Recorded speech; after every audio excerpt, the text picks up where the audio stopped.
The CIA was working overtime to make sure you didn't make it down here today. That was a nightmare. Adjust your mic so it's facing you. There you go. 3 flights canceled. 3 flights canceled. You ended up jumping on the PJ coming down here. A friend came through with the PJ. And, well, we made it happen, dude, and I'm glad we did. And it's nice to finally meet you. Thank you. You too, man. You too. We're in the age of disclosure, huh? We are.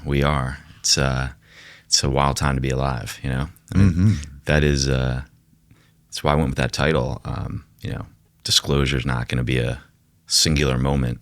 It's going to be this process that unfolds over many years. And, you know, when we look back 50 years from now, it'll be this little pocket of time that's the age of disclosure, the age where all this stuff comes out and the truth comes out in steps. Yeah. How did this whole documentary start out for you? So it's a kind of a long origin story, I would say. So, you know, I'm 46 and my childhood's the 80s and early 90s and grew up with movies like Close Encounters and E.T. Close Encounters made the biggest impact on me. I was obsessed with that movie. X-Files was running on TV when I was a kid, and movies like Fire in the Sky, you know, we're getting a lot of attention. And I remember my cousins and I watching Fire in the Sky late at night. Scared the crap out of us, but also made us super curious about this topic. And so my whole life just been interested in the topic. These big questions like, are we alone in the universe? Does the U.S. government know more about this topic than the average person? That's kind of the common thesis and all that pop culture I grew up with, right? Close Encounters, E.T., X-Files. The one common idea is that, well, 2 common ideas are, yes, there's life from elsewhere, but elements of the U.S. government have been covering it up. So I've always wondered if that was true, you know, and watched every movie and TV show, read every book over the years.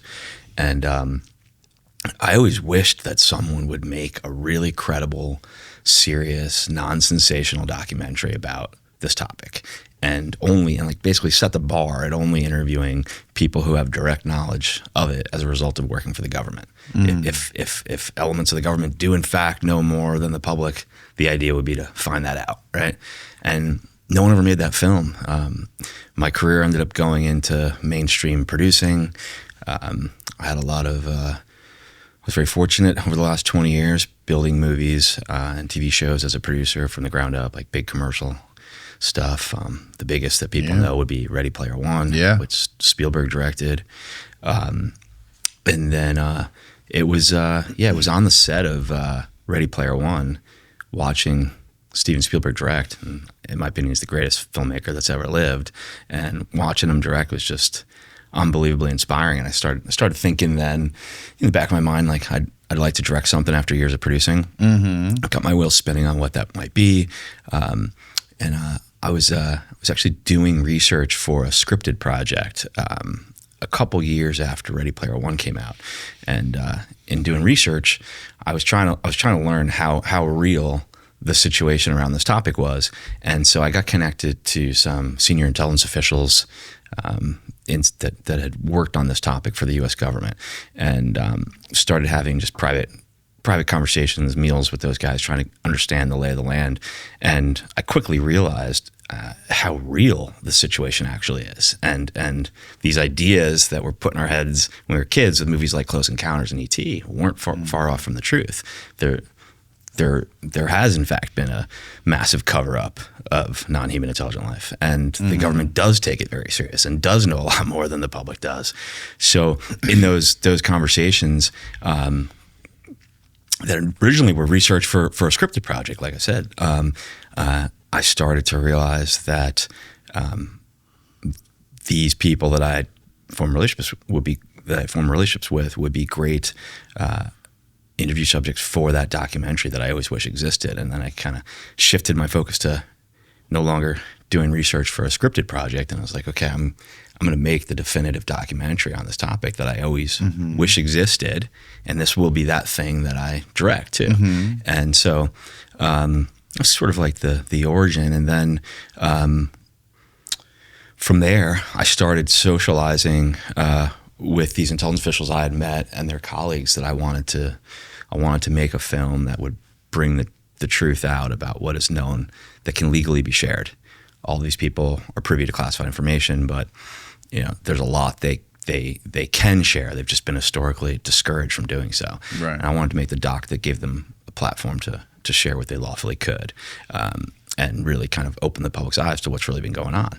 And as I started to socialize that, it started to catch momentum. I would have like a private meal with one intelligence official, explain what I wanted to do. They would think about it. They would come back and say, you know what, I think I'd be interested in participating, but let's see who else you can get before I say I will. And then they'd introduce me to a couple of their friends and sort of sent me down a rabbit hole. Eventually I started getting passed up to senior members of the Senate Intelligence Committee, the staff, the members, same thing with the Senate Armed Services Committee. And what I didn't know then that I know now is in that same moment, senior leadership on the Senate Intelligence Committee and the Senate Armed Services Committee had on their own, in a classified setting, uncovered this massive cover-up. They had learned about it, and they knew it was real. They knew that non-human intelligent life had been covered up for 80 years. They knew that there were elements of our government actively gatekeeping this information and keeping it from the public. They knew it was being kept from Congress, the White House, and the public. And they were trying to figure out a way to get the base facts out into the public. None of those politicians as elected leaders wanted to be the one guy out on a limb going on Fox News or CNN saying these extraordinary things and being subject to the pushback. They didn't really have a way to tell the world this complicated situation, right? And so I was sort of in the right place at the right time, in that while they were having that thought process, I was socializing that I wanted to make a documentary that would essentially do that, right? And so something really wild happened, which is basically there was this moment in time where, while I was putting together the documentary, my film essentially became the plan for disclosure for those who had the knowledge.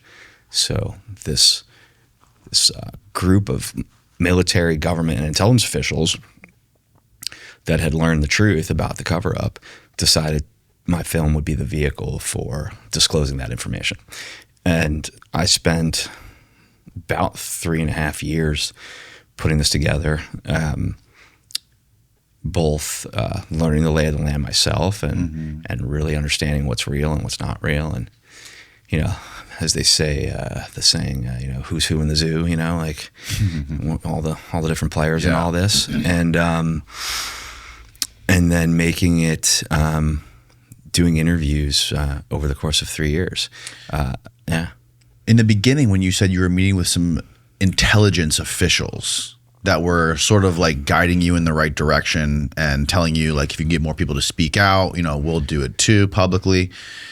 How many of them, those original intelligence people you were talking about, were in the movie? A number of them. Most of them. Most of them? Most of them. Like who? So, for example, Jay Stratton. Okay. Jay was... Was he one of the first people you talked to? Yeah. Yeah. So Jay was in the process of retiring from government when I met him. At the time, he was the director of the U.S. government's UAP task force, the largest whole of government investigation of UAP and non-human intelligent life. Right.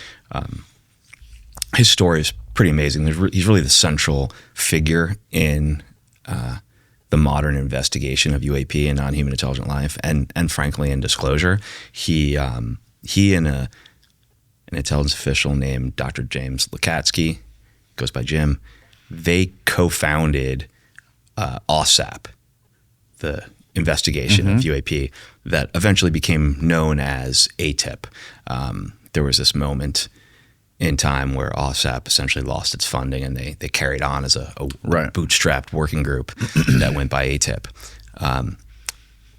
After that, he was tasked by leadership in naval intelligence and at the DoD to put together the largest whole of government investigation that's ever existed, and that's the UAP task force. And he spent a couple of years building it, handpicking key members. some of your listeners, have heard some of those names, like David Grush, who testified to Congress. He was a member of the UAP task force. Yeah, that was a big deal when he came out. Yeah. So he was one of the people on Jay's team. Was he in the film?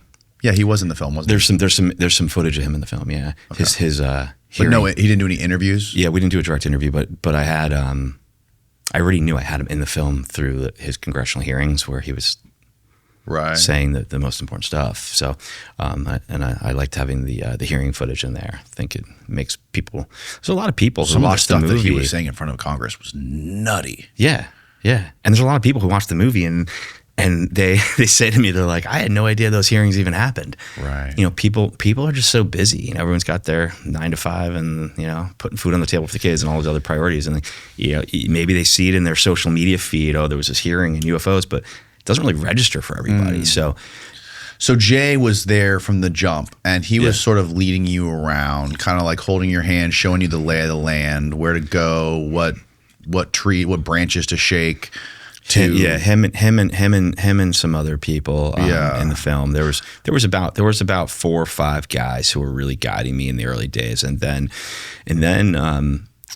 once I got connected with the Senate Intelligence Committee specifically, I formed a really strong relationship with the guys who run the Senate Intelligence Committee staff. So most people don't know this, actually. It's really interesting. So the Senate Intelligence Committee, the members, the senators on the committee, they can kind of come and go, right? Like they get assigned to a committee, and depending on who's running the Senate at the time, it impacts it. And they might spend, a senator might spend a year on it, or 2 years on it, 3 years on it, but the staffers they can be there for many years. Right, 3 layers down, their career long. Yeah, they can. Like I can be working for be a senior staff member for a decade, and the way they handle the staff work is they break up topics. So like one guy will know everything about UAP. One guy will know everything about nuclear technology. One guy will know everything about environmental issues. You name it. And so I got introduced early on to the Senate Intel staff member who really owned the UAP topic for the 2 chairmen, which were Rubio and Warner. Warner was the chairman, and Rubio was the vice chairman of the Senate Intel Committee. And this staffer's job was to basically just shake all the trees every day at all the different intelligence agencies and the military and learn everything and be hyper aware of everything. And he was a central figure in Rubio and Warner figuring out what was going on and uncovering this truth and learning all the reality of it. So I formed a great relationship with the senior staffer and his colleagues, and they were really, really helpful. Once Rubio decided to participate in the film, and other senior senators like Senator Rounds from South Dakota, Senator Gillibrand from New York, from the Democratic Party, once they leaned in, then the committee staff was essentially told to help make sure that this doc is the definitive doc and is legit from start to finish, and that I don't end up interviewing the wrong person who shares bullshit, that I don't end up misunderstanding the lay of the land and presenting it, different than it is. And so they really helped keep me on the right path. I shared with them people I was considering interviewing. Sometimes they would say, hey, you should, stay clear of that person. Sometimes they would guide me to people. They introduced me to a number of the people who did interviews in the film. I feel like that would make me so skeptical, though. If I'm having politicians and intelligence people telling me who to talk to and who not to talk to, I'm automatically, the wheels in my head are going, whoa. Well, it wasn't telling me. It was more... Or even like subtly suggesting. Yeah. Well, a number of the very indisputably legitimate people in my film were introduced to me by the Senate Intel Committee. I mean, there's certain, think about it. The people in my film are all, they have the most credible resumes. Sure, and, yeah. They're unimpeachably credible people. And they have all they all have direct knowledge of this topic as a result of working for the government. They all have been discouraged from moment one of learning about this, not to talk about it publicly. You know, it makes sense that like it would help encourage them to do it if, you know, they're hearing from folks on the Senate Intelligence Committee that, hey, you know, people like Rubio and Gillibrand and Rounds have decided this is the best way for the truth to come out, and we encourage you to participate in this. You know, so you know. If you've ever shopped online before, chances are high you've purchased from a business that's powered by Shopify. It's easy to spot with that purple Shop Pay button. That's what we use for our merch store. That purple button has all your payment and shipping info, so you don't have to track down your card or hope your browser remembered your payment info. There's a reason why so many businesses use Shopify. That's because they make it incredibly easy to run your own business. It's the business behind the business that really matters, and that's where Shopify excels with convenient tools and workflows. ShopPay has the best converting checkout on the planet, meaning fewer abandoned carts and way more sales. That's a game changer.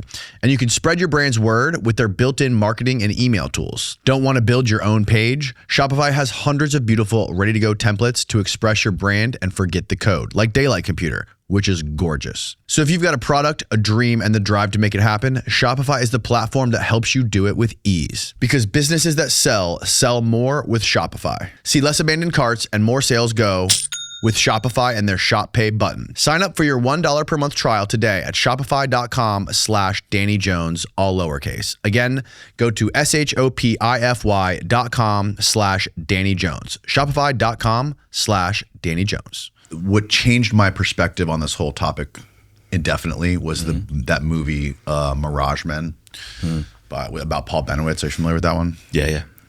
Yeah, it's a crazy story, man. Just the whole industry that is there underneath the surface, whose entire purpose is to throw people off the scent of what's really going on. Like the fact that this guy was living in New Mexico or Nevada, seeing these objects flying around and getting obsessed with them. The fact that they had like a whole group of people from the NSA and from the Air Force whose job was to convince this guy that he was seeing aliens from another world. When in reality, it was just their own technology that they were testing. Drove the guy crazy, installed NSA next door to him to beam shit into his house because he was using radios and shit to detect stuff. He was going nuts. And they were like beaming stuff into his house, saying that they were a civilization from another planet that had run out of water and they were coming here. And they knew that this guy was a big deal in MUFON. And they knew MUFON, this was in like the 60s, I think, 70s maybe. They knew that MUFON had been penetrated by the Soviets because the Soviets were trying to get more information and intelligence on what we had going on in our Air Force bases and our war weapon technology, all that kind of stuff during the Cold War. So they're like, oh, this is a great opportunity to just convince this guy it's aliens. He's going to go tell everyone in MUFON, and that's going to poison the well. He's going to be a conduit of disinfo for the Soviet spies who were trying to get information on us. The guy ended up going to a mental institution and dying. And like, I was like, after that, I was like, whoa, okay, this is a fucking hall of mirrors. That's a real situation, for sure. But you got to also remember, I learned about all that as well, and I originally had the same reaction as you, but then, you got to realize the role that storyline plays in a bigger picture, right? Why is it that elements of the intelligence committee, not the intelligence committee, of the intelligence community, would make up a story like that to try to have it end up, as you said, received by the Russians as real, right? Right. Because the answer is because there is, in fact, a high-stakes secret Cold War race playing out, and there has been since the 40s regarding non-human technology. And anywhere you can throw off your adversary, it's strategic to do so. Sure. So just because that situation is real doesn't mean the bigger picture isn't. There's actually, I've been told from my most senior relationships inside of military, government, and the intelligence community that a couple, and I'm not going to say who, but a couple of the more the whistle, quote unquote, they're not whistleblowers. A couple of the people who have come out in a big way in the public to talk about this topic and reveal something they learned, something specific they experienced or saw, have this. It's the same backstory. They did experience that, but it was staged for them because at the time there was a in those situations there was either a Russian or a Chinese unit of spies that that we're being fed information through this public spectacle, like the Paul thing. Mm-hmm. So look, I think the reality of it is, everyone I interviewed, despite their political and ideological differences, all told me the same thing. They all made it super clear that the existence of non-human intelligent life has been getting covered up since the 40s. There are these elements within the U.S. government, within various agencies, within the Air Force and the DOE and some private contractors who have been gatekeeping this and covering it up for years and keeping it from the public. And, you know, the movie, I'm proud to say, has made a big impact in that it opened a lot of people's eyes inside of government who didn't necessarily realize all this. And then the people who had already realized it are taking that new interest and really accelerating disclosure. It led to like 4 weeks ago, Trump gave a presidential directive to declassify evidence of non-human intelligent life and UAP. And I'm sure you saw that, you know. And in the week since, two of his cabinet members, Pete Hegseth, the Secretary of War, and Tulsi Gabbard, the Director of National Intelligence, have been basically going through the process of trying to identify what evidence exists that can safely be declassified and shared with the American public without becoming a threat to national security. And what I've been told through my relationships is that they are receiving a lot of pushback from the folks who have gatekept this. Despite the fact that there's a presidential directive, they're still getting blocked from getting to this very real evidence that exists. Yeah, the idea is that, and correct me if I'm wrong, but what I got from your documentary was in the 40s after Roswell, all this stuff got sucked up into private contractors, and it's been controlled by private contractors. And people have rotated in and out of top level positions over the decades. And now the new people that come in don't even get briefed on this stuff. And essentially all of that, whatever you want to call it, black budget stuff or recovered craft, is being controlled by the private sector, and even like top tier generals can't even get access to it in the government. So the government, there's like the secret war between the US government and private industry trying to wrestle control of this stuff, whatever it is. So private industry certainly has a lot of control over the situation right now, but there's still elements of, for example, the CIA and the Air Force and the Department of Energy, like career bureaucrats within those organizations that are very much involved with the defense contractors. But, you know, in my film, Rubio breaks down how when you give technology to a private company like a defense contractor to understand it, which is, you know, the only option the government has. The government doesn't have a room full of engineers and, you know, the people. Plus they want to hide behind FOIA. They want to hide behind FOIA, but more importantly, if you recover a piece of exotic technology and you want to try to reverse engineer it or fully understand it, there's just not a room full of those engineers sitting in an office at, you know, the DoD. And so, you know, he explained how, you know, you give that technology to a defense contractor, and then as you said, over the years they keep working at it. They stay constant. The government overseer, you know, retires or dies or, you know, changes, and then the next guy knows a little bit about the program but doesn't know everything, and then the guy after that doesn't even know the program exists, but the defense contractor is still chugging along. And so you get to this point where the defense contractors hold a lot of the cards. And at the same time, though, there are still these career bureaucrats that, you know, are there throughout multiple administrations within the CIA, the Air Force, and the Department of Energy that are very much involved in this. And so everyone in my film that talked about this hidden program, referred to as the legacy program, they all say that it was immediately removed from congressional oversight when it started in the 40s. And so the tug of war really is elected officials and their appointed officials like the Secretary of War and the Director of National Intelligence trying to wrestle this information out of these career bureaucrats and the defense contractors. And it's a complicated situation, as the film shows. It's not a black and white situation. It's not like. And the craziest part about all that is the United States is probably the only country that's happening in, because all the other countries, the government just controls everything. There are no private contractors. Yeah, which also, leads to one of the other really important takeaways for me from my interviews and in the film, which is, Rubio also expresses this really clearly, which is the concern that if we don't take this more seriously as a nation and make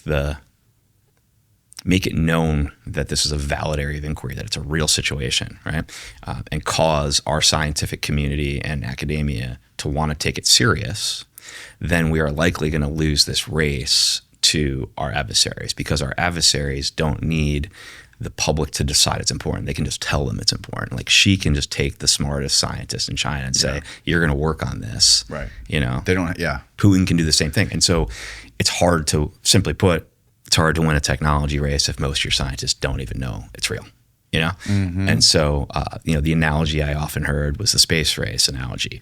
Would we have won the space race if Kennedy didn't step to the microphone and give that big famous speech at Rice University and say, we're going to get to the moon. Here's why it's important. Here's why it's important we win this race. He articulated it in a way that, the same kind of way you would articulate the importance of this topic. He said, space technology, like nuclear technology, has no conscience of its own. Yeah. It's up to mankind whether it's used for good or bad.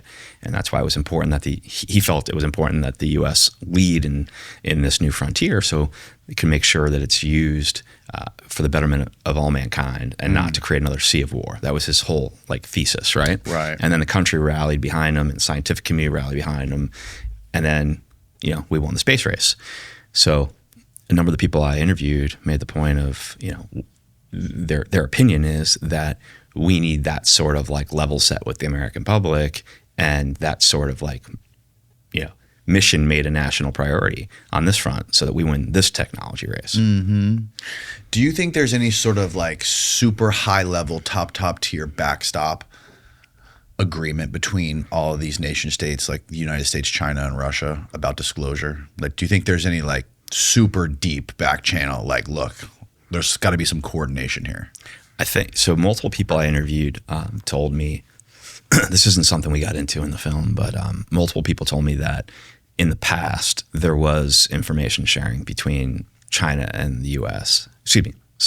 Russia and the U.S., not China. Russia and the U.S. Right. And that apparently broke down about 15 years ago. And so no one's ever told me that currently there is still active communication and strategizing, but many people told me about information sharing back in the day between the U.S. and Russia, and they always gave the same examples. They basically said there was so much UAP activity near nuclear weapon sites that it was clear to both leaders of both nations that they needed to make the other aware so that no one misinterpreted a UAP as an attack. Right, and they were happening all over the place, not just in the U.S. They were happening in Russia, UK, all over the place. Yeah. What do you think? Has anyone that you think is credible ever told you that there is an active strategy? No one's ever told me that, but I think about it all the time. I sometimes wonder, is there some deep level of the bankers that run the world or whatever that know about this stuff, the people that are above the presidents, Well, look, President Trump didn't he just announce recently that he's going to meet with Xi 4 times over the next 12 months, something that's never happened, maybe it's a coincidence that those meetings are happening while disclosure is unfolding following his presidential directive. That's interesting. But I'm skeptical that Trump has any power to do that.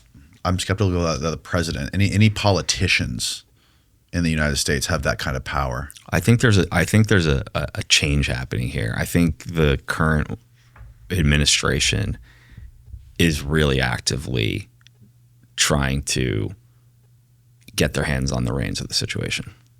Yeah. Whereas every other administration has been kept so much out of the loop that they didn't even have a shot at grabbing the reins. Mother's Day is coming up, and if you think flowers and chocolates are going to carry you this year, listen up. This is your chance to get her something she'll actually use and appreciate every single day. And that's why Hexclad is such a smart gift. Most cookware makes you choose between great performance and easy cleanup. Hexclad gives you both. You get the searing power and heat control of stainless steel with the convenience of non-stick all-in-one pan. No peeling junk coatings off your frying pan and no scrubbing forever after dinner. And what surprised me most was how quick and easy the cleanup was. I'm no longer having to soak the pans for hours and then wrestle with them with a sponge just to get all the grease off the bottom. They're heavy, they feel premium, and they look so good sitting on my stove, I always catch myself admiring them. They're metal utensil safe, dishwasher safe, oven safe up to 900 degrees, and the handle stays cool when you're cooking. And with over 1 million customers and 50,000 five-star reviews, the secret is out. There's a reason Gordon Ramsay uses Hexclad in his home and in his restaurants. And everything comes with a lifetime warranty. This is cookware built to last. For a limited time only, shop the Hexclad Mother's Day sale for up to 49% off site-wide and score big savings on their best-selling sets at hexclad.com/Danny Jones. Support our show and check them out at hexclad.com/Danny Jones. After you purchase, make sure you let them know we sent you. Celebrate Mother's Day with cookware as exceptional as she is with Hexclad. Were there any people that you tried to get on the on your movie that were hesitant because of fear of any sort of backlash or anything? Yeah, there were a number of people. There were a handful of officials who, because of their roles at the time, couldn't participate, couldn't go on camera because of their roles at the time. Yeah, because they were either senior in the military or in the government and just couldn't do it. Intelligence officials, and then there were a couple people. There was a few people actually who ultimately decided that it would be too dangerous for them to speak up about what they know. The one that always stays in my head is someone who's part of the Special Forces community who was going to do an interview and talk about what he had learned, and then ultimately he used very specific words that have stayed in my head. He ultimately told me that after long conversations with his wife, they both determined he would be forfeiting his life if he participated in the film. And I always thought the use of the word forfeiting was very specific and, terrifying. Yeah. You don't ever want to hear anyone especially say that. Coming from a Special Forces guy. Yeah. And it almost, the vibe I got when I first heard that was, it was the kind of word choice that like made you think like someone else had said that to him, like someone said, "You be forfeiting your life," and then he's just using those words because it's such an unusual word choice, But put yourself in my shoes, man. Like I immediately was like, well, of course I definitely do not want you or me in any situation remotely like that, Right. So, of course let's not do an interview. And, I always made a point also of telling everyone I talked to, which is the truth. I would say, hey, I don't want to know anything I shouldn't know, Don't tell me, don't cross any lines. Don't tell me anything that's classified. Don't tell me anything I, as a, just a member of the public shouldn't know, Right. Don't want to be in some crazy dangerous situation. There's a lot of information that people have on this topic from their work for the U.S. government that they can lawfully talk about. And that's where I wanted to live, and I wanted this movie to live, and that stuff's fascinating enough. It also does beg the question though of like, what's on the other side of that line? Because what's revealed in my film is shocking. People, senior intelligence officials talking about recoveries of crafts of non-human origin and bodies of non-human bodies being in these crashes, and talking about the extent of the cover-up. It's also mind-blowing. It just makes you, it's impossible not to get your wheels spinning on what's on the other side of that line. Like if this is what they can lawfully share, what's the stuff they can't lawfully share yet? Right.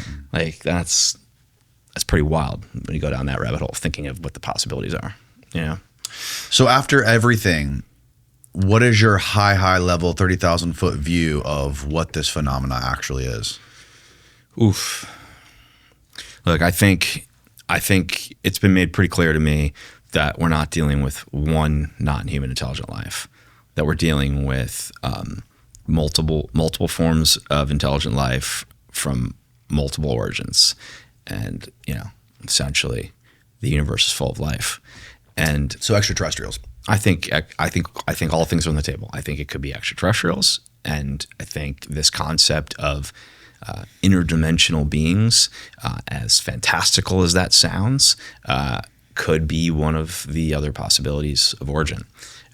There's also the possibility of there being other intelligent life that's been here all along, and that Earth has been the home for to the beginning, since the beginning. Future humans, human time travelers. I guess it'd be foolish at this point to take anything off the table, Yeah. But one of the most interesting things to me about the grays that you see in Close Encounters and in all the media lore is that they're bipedal, upright walking hominids with 2 eyes, 2 legs, 2 arms, fingers, toes, and that's us. Like if life were to evolve on any other Goldilocks planet with different atmosphere, different gravity, different chemical makeup, maybe a whole entire water world with no land, what are the chances it's going to evolve to be so similar to us? I mean, I'm not smart enough to know the answer, but I'm sure it's not. I mean, I've talked to anthropologists who look at this stuff, and they say it's very, very low probability. No, it's fascinating. I mean, yeah. And then you have, people like, who was it, Tim Burchett, that said there was underwater bases. Just he's casually walking down the street. Yeah, they're underwater bases. They're down there. No, Tim's a great guy, and he's great. He's really on top of this issue. Him and some of his colleagues on the House side of Congress that are really on top of this. It's him, Anna Luna from Florida, it's Burleson from Missouri, Moskowitz from Florida. Carson from Indianapolis.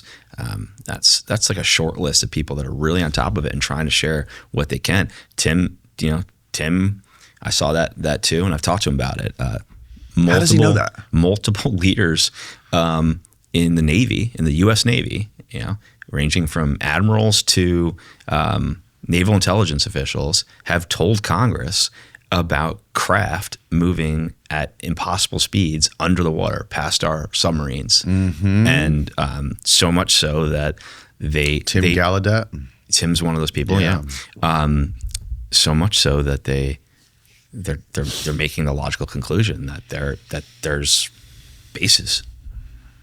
And that's crazy. It's crazy, man. Apparently, I'm no naval expert, so if there's people listening who, know I'm off on this, that's fine. But apparently our submarines can only go like 40 or 50 miles an hour. And these things are going hundreds of miles an hour. Right. There was one that was tracked in Aguadilla, right, in Puerto Rico, that they said was going like 500 miles per hour under the ocean or something insane. It's crazy. Yeah. It's absolutely crazy.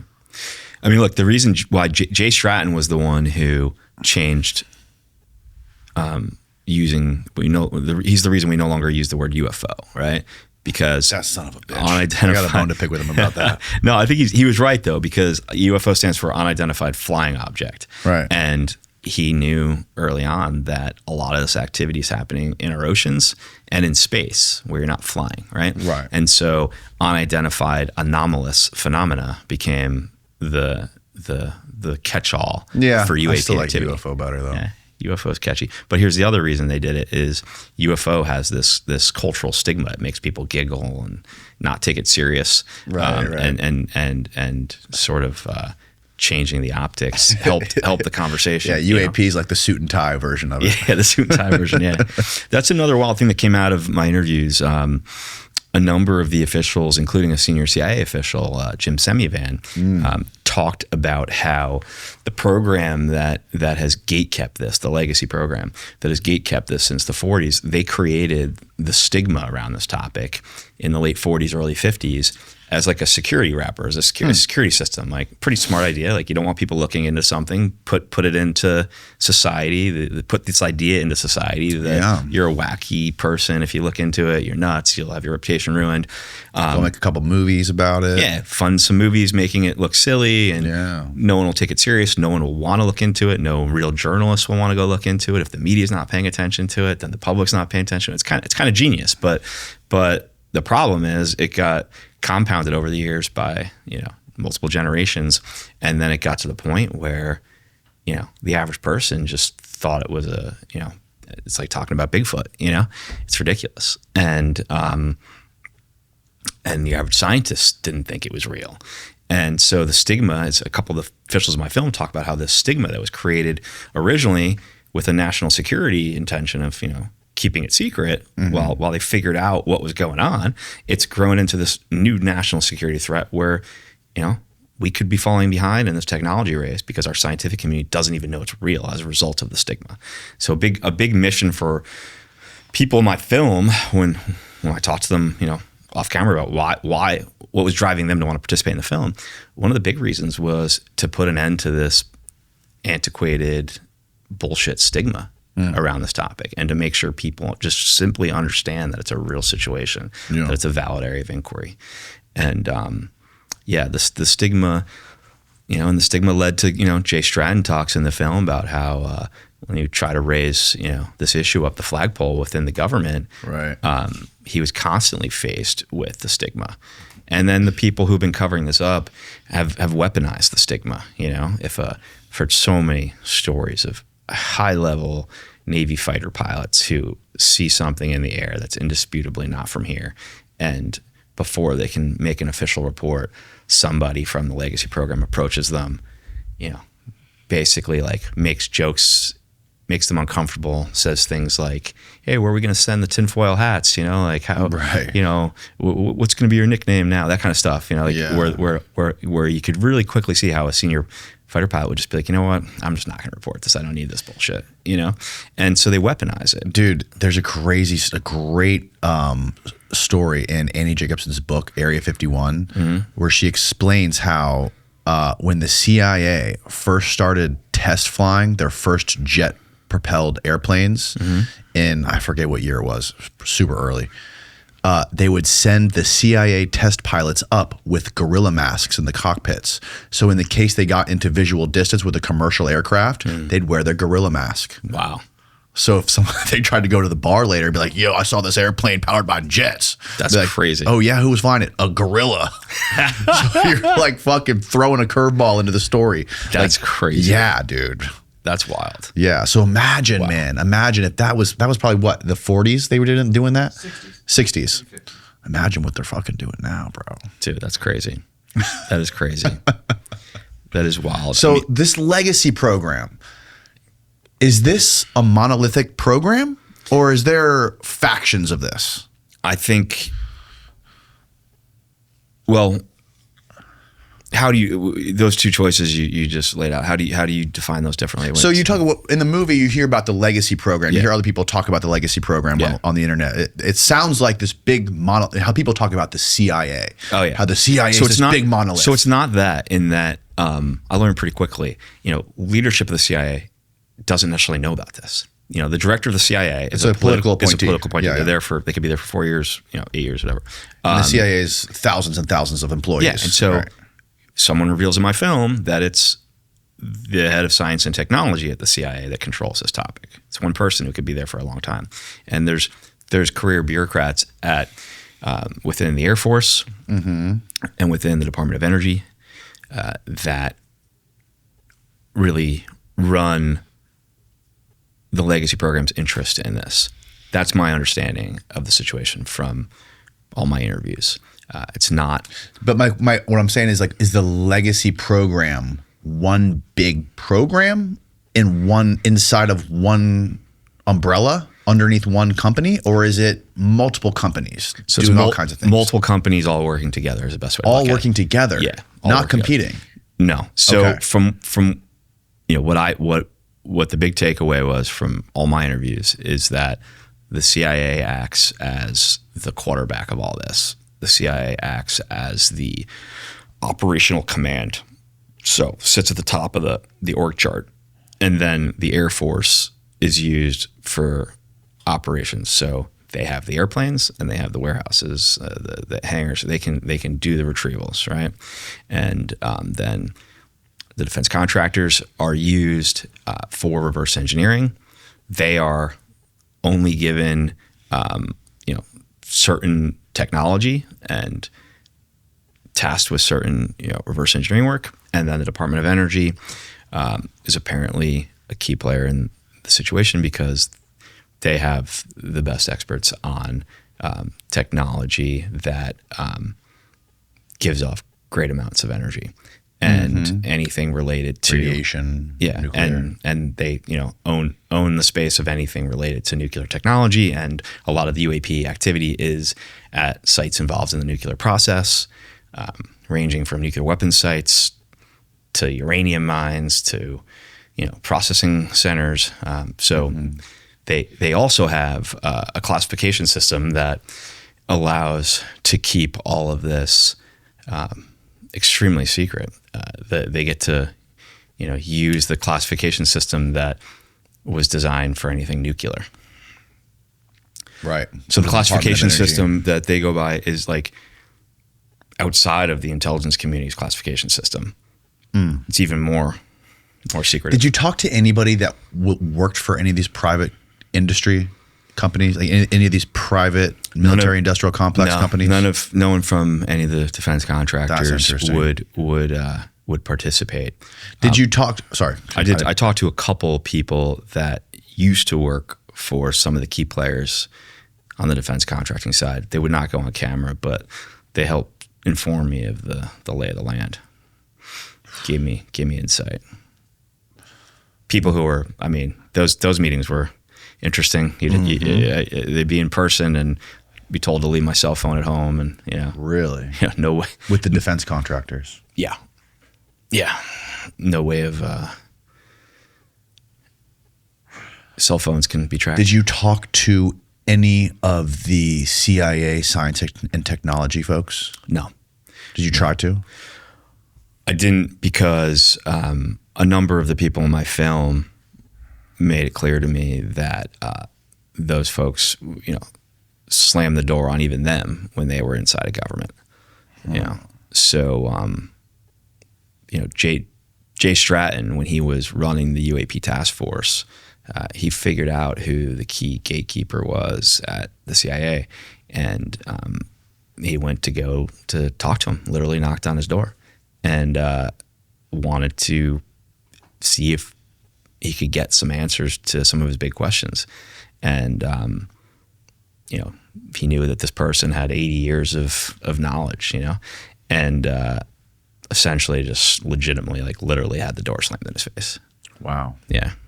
And another crazy thing is a lot of these people at CIA who are in charge of science and technology or other levels of CIA spookiness, they all end up in the private sector. Like one of the most recent directors of science and technology for 7 or 10 years now works at the MITRE Corporation. So there's this revolving door with the CIA and these giant private contractors. Yeah. Yeah. And the contractors know that these people have top secret access to shit, and they're going to bring all that with them, which is why they can get these insanely high salaries when they move there. Yeah. Which is a form of corruption, It's a flawed system. So, and then the other question is, where are they getting all the fucking money to do this stuff? Well, as Dave Grush testified to Congress about, and as a number of the officials in my film say, there's been misappropriation of funds. Money that's supposed to go to one thing that actually goes to this. On top of that, I have been told that there's a lot of off-book funding from the public sector, wealthy people who are providing funding for certain technology, reverse engineering work, the hopes that they'll get the benefit down the line from some technological breakthrough that's been gleamed. Right. There's a lot of money out there in the world. And look, the thing, one of the things people will take away from the movie is that all of these folks who have been involved in covering this up, they've all had their reasons for doing so. That's why I keep saying it's not a black and white situation. Some of these people, likely if you put a gun to the head of people within the CIA that have touched this over the years, likely they would honestly say that they think they're doing the right thing, that they think we are in a we are in a technology race with adversaries, and so the best course of action ultimately is to not share with the public what we know and don't know, because that also will tell our adversaries. They might just come out that's where they come out on it, you know. And I don't think that any of these people are villains. I really don't. I just think it's a complicated situation, and there's no easy answer. But I do think at the same time that we've gotten to a place where we would benefit from the basic facts being known.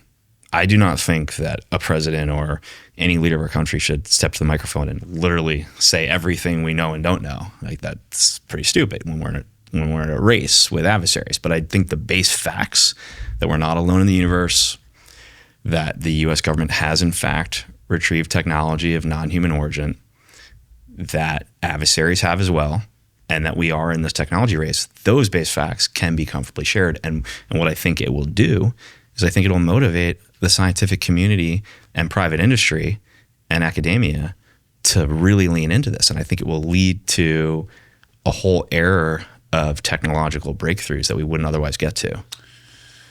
Yeah, and then you have the whole conflict with like the energy. Like if we have this ability to have free, clean energy around the world, and it's been covered up and hidden for this long, this is going to disrupt the whole petroleum industry, which is like, you know, the whole world is propped up on oil, right? Yeah, so we've been hiding free energy. But the energy source thing goes back to my point where I think some of these people involved in gatekeeping this, that it's the race we're in with adversaries that they worry about. So if you look at the technology, these crafts are, it's revealed in my film how these craft are working essentially, right? They are tapping into an energy source that we are currently not tapping into. Right. And whether that is so-called free energy, you know, 0 point energy, or whether it's using quantum entanglement to bring large amounts of energy from somewhere else to that area, whichever way they're achieving creating this much energy in a localized area, they're warping space-time in a localized area. They're creating what the scientists in my film describe as a bubble around the craft, and that separates the craft from the environment around it. It allows it to do things that, you know, this is kind of what Bob Lazar described, right, in his film. He did describe this. Yeah, it allows the craft to operate in a way that looks like it's defying physics as we know it, but it's not defying physics as we know it. It's working within physics as we understand it. Yeah. It's just in its own space time. Yep. But the reason I just went down the road is the point is, yes, that could, if we figure that out, if it becomes known to mankind this technology exists and that it has been cracked, yes, it could, as you said, solve the energy crisis in theory. It could revolutionize the way we live. But the people who have been, you know, gatekeeping this information would also say it could be used by a bad actor very easily to deliver a weapon of mass destruction in the blink of an eye. And that's a terrifying thought. And so see how it's not a black or white situation. Yes, it could solve the energy crisis, but, you know, a bad actor in his garage could make, you know, a weapon of mass destruction all of a sudden. Right. And that's absolutely terrifying. So, you know, again, the people who have been involved in this would say that's the only reason you need to just keep it locked down and keep it quiet. Right. That's all you need. Or like crazy hypothetical situation. Imagine some of the people that are on the boards of these private industry companies also like own a huge stake in oil companies too. They're like, if I get this out, I'm going to lose billions of dollars. So I'm just going to keep it secret for as long as I can and fucking hold the gun to the head of every government around the world, knowing that if I wanted to, I could fucking, like, it seems like this stuff, there's a lot of, if weaponized, it could be more powerful than every military around the world and every government combined. Yeah, I mean, you don't, right now, generally speaking, my understanding is that you essentially need to be a nation state to have the means to build nuclear weapons. If this technology and the ability to tap into energy like this was made public, you do not need to be a nation state. You could literally be a bad actor in your garage in middle America, and you could make something as destructive as a nuclear weapon. You could be a rogue breakaway military that's more powerful than any nation state. You could, yeah. Or do you want this ending up in the hands of like terrorists, like, you know? Imagine cartels get free energy fucking weapons and UFOs. It's crazy. But so when you talk about like this, then you quickly start to realize, you know, no matter how much people like us who grew up, watching Close Encounters and ET and interested in this would like to know the truth and learn about it all. Yeah. You quickly get to like having to be honest and understand why these people have kept this all secret. It's a complicated mess, and they kill people. From what I understand, people have, just look at the Boeing shit with the Boeing whistleblowers, with the whole Boeing lawsuit. Did you follow that at all? Yeah, that was all these people that were like in line to go in front of Congress or give their testimony, just like, killing themselves by shooting themselves in the head 5 times. It's horrible. It's crazy. Horrible. It's really horrible. Drinking in your 20s and drinking in your 30s are 2 very different experiences. Back then, a few drinks was no problem. These days, even 1 glass of wine with dinner will leave me feeling like I got hit by a truck the next morning. And that is why I started using Cheers Restore. Most people think it's just dehydration, but a lot of what makes you feel like shit the next day is what alcohol is doing to your brain and your liver when you're sleeping. Cheers Restore is a dual action after alcohol aid designed to support both. It uses DHM, which works while you sleep to help smooth out that rebound effect in your brain, and cysteine, which supports your liver as it clears alcohol byproducts. I keep a bottle at home and I keep these packets with me when I'm out on the go. I take 3 capsules after my last drink or before bed, and I am always shocked by how amazing I feel the next day. Better sleep, clearer head, and ready to go. Their claim is wake up feeling at least 50% better or your money back. Cheers has sold over 50 million doses, and it's in over 30,000 stores like Target, CVS, and Walgreens. Take Cheers Restore after your last drink or before going to bed and wake up feeling at least 50% better or your money back. And for a limited time, our listeners are getting 20% off their entire order when they use the code DANNY at cheershealth.com. Just head on over to CHEERSHEALTH.com and use the code Danny for 20% off. After you purchase, they're going to ask where you heard about them, and please help support the show by telling them we sent you. One of the interview subjects of my film who I got really close with and who I think is a great guy and one of the most brilliant people I've met, one of the most interesting people I've ever met too, is Hal Puthoff, Dr. Hal Puthoff. He's a senior scientist who's been involved in a lot of highly classified programs dealing with UAP and all sorts of other things. Yeah. And we've had a lot of conversations like the one we're having now about, the pros and cons of disclosure and why it's such a complicated situation and all these special interests and all these concerns, these valid concerns people have. And where he ultimately comes out on it, as a guy who's been around this topic for decades and is in his 80s now, he ultimately comes out thinking that we need to make it a humanitarian issue in the same way that we do with nuclear technology, like just tackle it as a species. Like world leaders need to just come together on a plan for how to use this for good and to safeguard the public from destruction. There's laws that were made around nuclear technologies. Like, you can't, a private company can't go and say, hey, I'm going to build a nuclear weapon. They would be stopped. So by who? The government. It's illegal to build nuclear weapons. Yeah, but you think I think the government could really stop them? If 4-star generals can't get access to the secret programs, what's going to stop them from attaching a nuke to a Tic Tac? Maybe, but look, I think there could be an attempt to.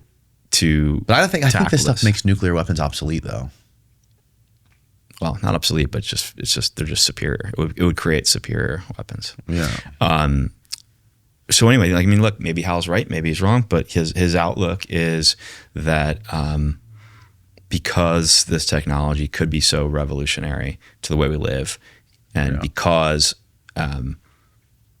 the truth about all this could in theory unite humanity. It could make all of humanity realize that we have more in common than we have differences. Right. And because there's this potential for all this positive outcome, he thinks that the best thing is to do a level set with the public and make this a humanitarian issue where we figure out as a whole how to deal with it. Now, look, that might just not be in the cards. That might not be possible. Mm-hmm. The dynamics might not. The dynamics between us and our adversaries might not allow for that. But it's certainly, in my opinion, the most interesting time to be alive because some amount of the truth is coming out right now. My film makes it clear that there has in fact been a cover-up of non-human intelligent life. This technology does exist, and now we have, we had a president put this disclosure directive in motion, and so it's playing out right now. We'll see, and also, why haven't we seen? Do they plan on using any of this stuff on the battlefield? That's an interesting point. I'm glad you brought that up. Someone really senior that in the intelligence community that's in my film told me that when he formed a confidential relationship with someone in the leadership of the Legacy program, he asked them straight up, would we break this technology out on the battlefield to win a war or prevent a war? And the answer quickly was no, that we would not show this card unless it was to prevent nuclear destruction, like the last card that we played, basically. And the idea being that the reason being, once you show this card, then again you're showing your adversaries what you know and don't know, and you're opening this giant can of worms, and you're telling the public we got this. And I remember when I was told that, and that was pretty mind blowing. So no, I don't think it's been used. Did they give you any idea of how they could weaponize it? Yeah. I mean, if you as it's described in the film, you create a bubble, and if you warp space-time in a localized area, you can create a bubble around anything, a craft, a weapon of mass destruction, anything. Mm-hmm. So like the way you could use it is, I think, pretty clear. It's so you can move a weapon from point A to point B instantaneously. Yeah, or a craft with weapons on it. Yeah. Right. I mean, if you can travel great distances in the blink of an eye, then yeah, that's how you do it. What do you? I'm curious. You've talked a lot about this topic. Like, where would you come out? And when you start talking about the ways that this technology can be used, for bad, but then solve the energy crisis sounds awesome, right? Mm-hmm.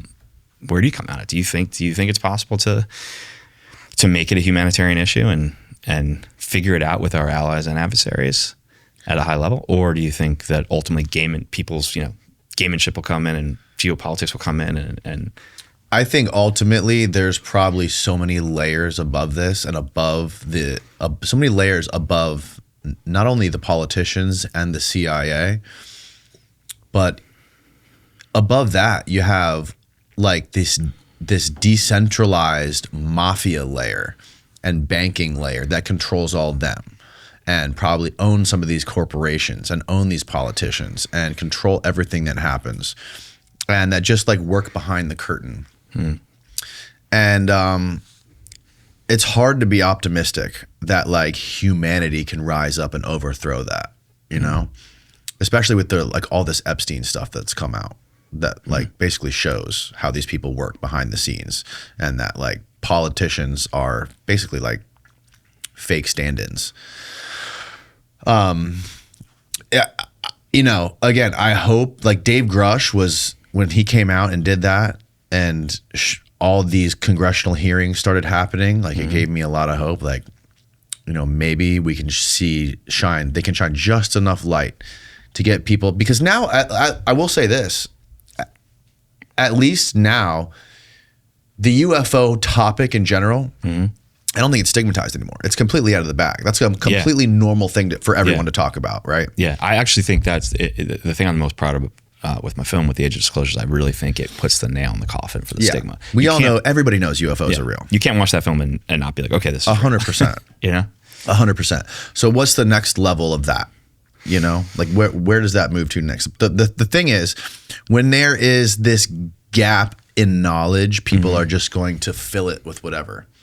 They're going to fill it with whatever they want to believe. They're going to fill it with aliens, extraterrestrials, time traveling humans, religious angels and demons, religious stuff. Yeah. And again, that stuff, it's like there's factions, it seems like, in the intelligence and military communities that all have different views on this stuff. Like there's people that are in the military and in intelligence and in high levels of government who think that it's like J.D. Vance said that. Yeah. He thinks they're angels and demons. No, people are applying their belief systems to it, which is not surprising, you know. And that's what happens when they don't give when the people in charge don't give a definitive analysis of it. They just sort of like, here's this crazy shit, do with it what you will. That's why I really do think we need the equivalent of Kennedy's space race speech that he gave at Rice University. Like just that level set of, we have retrieved craft, actual aircraft, like technology, not spiritual stuff, technology of non-human origin, and so have our adversaries and our allies, and there is this race, and we need to win this race for the following reasons, right? And just like that kind of a level set, I think that will take it out of all this like guessing game of what it is and just make it a real thing for people. The reason I think the space race analogy is so great too is like, think about it, like there's probably a lot of people at that time, you know, throughout the country, that the idea, like if you were to go up to them prior to Kennedy's speech and say, you know, the moon, the thing up in the sky there, we're going to go there, they would laugh at you and be like, that sounds crazy, you know? Like in the context of that time, it probably sounds crazy, right? Right, totally. But then a president, you know, and other leaders in the country saying that that's a real thing that can happen and we're going to make it a national priority, it made it like an accepted idea that that's possible, you know? And then people put their brain power towards it. So I think like that sort of a level set with the American public is, I think, what we're going to get, and I think we'll get it relatively soon. What was Hal and Eric Davis? What was their view on what this stuff was? Did they have like a singular view, or did they think it was a no? They think it's a, you know, for lack of better words, like a smorgasbord of possibilities. The, you know, interdimensional, extraterrestrial, ultra terrestrial, you know. There might be a species that has been here all along and at some point long time ago broke off the human family tree. You know, there's so much of our planet that we haven't explored properly, you know? Yeah, we've explored more of the surface of Mars than we have of our own ocean floors. You know, people always forget we have an entire continent that's essentially, you know, unexplored. I mean, Antarctica is just like a big mystery box. Great place to hide shit. Great place to hide shit. I mean, an entire species could have, you know, could be under the ice in Antarctica, and we'd have no idea. We're in a little bubble, you know. I mean, it could be like literally. I mean, I'm making a joke here, but I mean, like you watch a movie like Black Panther, and you're like, you know what? It's an entire advanced species that's coexisted alongside humanity. Right. They've developed ahead of us. They have technology that we don't have. They're worried about our blossoming, you know, technological advancements. Right. And they don't want us to end up having their technology because it could destroy the world. Right. You're like, all right. Very familiar story. Yeah. So, you know, look, there's a lot of possibilities. The only thing that's certain is that, you know, a number of the people in my film know as a fact from their work with the government that crafts of non-human origin have indeed crashed or been caused to crash, and we have recovered them. It's tangible technology, and in some cases, there's been non-human beings in these crafts. And you know, the other thing is, you know, people say it in my film, but there is indisputable video evidence that exists. It's just classified. So, you know, the best we can get now is credible people. Have you seen any of it? I have not seen anything that's classified, no. But the best we can get now is people who have great reputations, putting their credibility on the line, saying on camera, I have seen with my own eyes, craft of non-human origin. I have seen non-human beings. I have seen evidence that is classified, that is indisputable. Like that's the best we can get now. Right? Yeah. Until that information can legally be, those videos and photos can legally be shared. Well, the best you can get is someone credible putting their rep on the line saying, I have seen that with my eyes. It exists, right? And so that's where we are now. And I think in this age of disclosure we're living in, I think we will eventually get to some of that stuff being unclassified and shared with some kind of thoughtful context. And it seems like these things certainly have the ability to make themselves visible or not at will. You know, I think one of the interesting things you and Rogan were talking about on his podcast, which was a great analogy, I thought, how taking a photo of a fish under the water. The water basically like warps and occludes and blurs out the fish. You can barely see it because there's this layer, right, of elements between you and the fish. Yeah. So and like the same thing with these UFOs. Like if they're creating some sort of a gravity bubble around them or something, or warping space-time around them, it's going to be like essentially cloakable. Yeah. So people always say, you know, the average person always says, well, if these things are out there, how come no one's ever gotten a good video with their iPhone? Everyone's got a 4K camera in their pocket. Yeah, everyone has a 4K camera in their pocket. But it's the same reason why everyone with a 4K camera in their pocket can't get clear video of fish under the ocean from above the ocean. It's not possible, you know. Right. If you know the koi pond analogy, if you stand above a koi pond and you see the fish down there with your naked eye, and you take out your iPhone and you try to film them, it's going to look all distorted because you're literally filming through a barrier, you know, a different medium. There's the top of the water. You know, you're above the water, they're below the water line. Exactly. And so it's the same thing here. If you try filming these things from outside the bubble that they've created, the bubble around them, then you're just trying to film through a space-time barrier, essentially. Right. You're never going to get anything more than the kind of footage we get now, right? But at the same time, I've been told that there is video evidence that exists at a classified level of these craft when the bubble is turned off, where you can see clear as day the craft. And that's the stuff that people in my film have seen and go on the record saying exists. It's very clear cut, indisputable. I've heard from folks that I've had on this podcast who are like the most tapped in, dorkiest UFO dorks ever, who really study this stuff. That out of all the agencies that look at the UFO topic, the one that knows the most about everything is the Navy. And there's this this agency called I think it's the UNRO or NRO something. It's like the underwater NRO, like the National Reconnaissance Office of the Ocean. And like, if we see so many of these things coming out of the oceans all the time, and we have, I mean, historical evidence back into like the beginning of written history of these things coming out of the ocean, like what have these nuclear submarine pilots seen or like detected on their radars? I wonder, because you don't hear a lot about that. Probably a lot.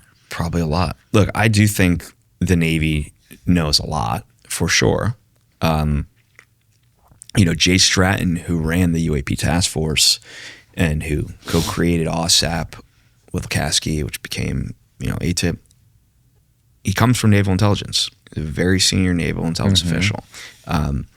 But I do believe him and his colleagues who I've gotten to know well when they say that despite the Navy having learned a lot, they are still boxed out by the legacy program.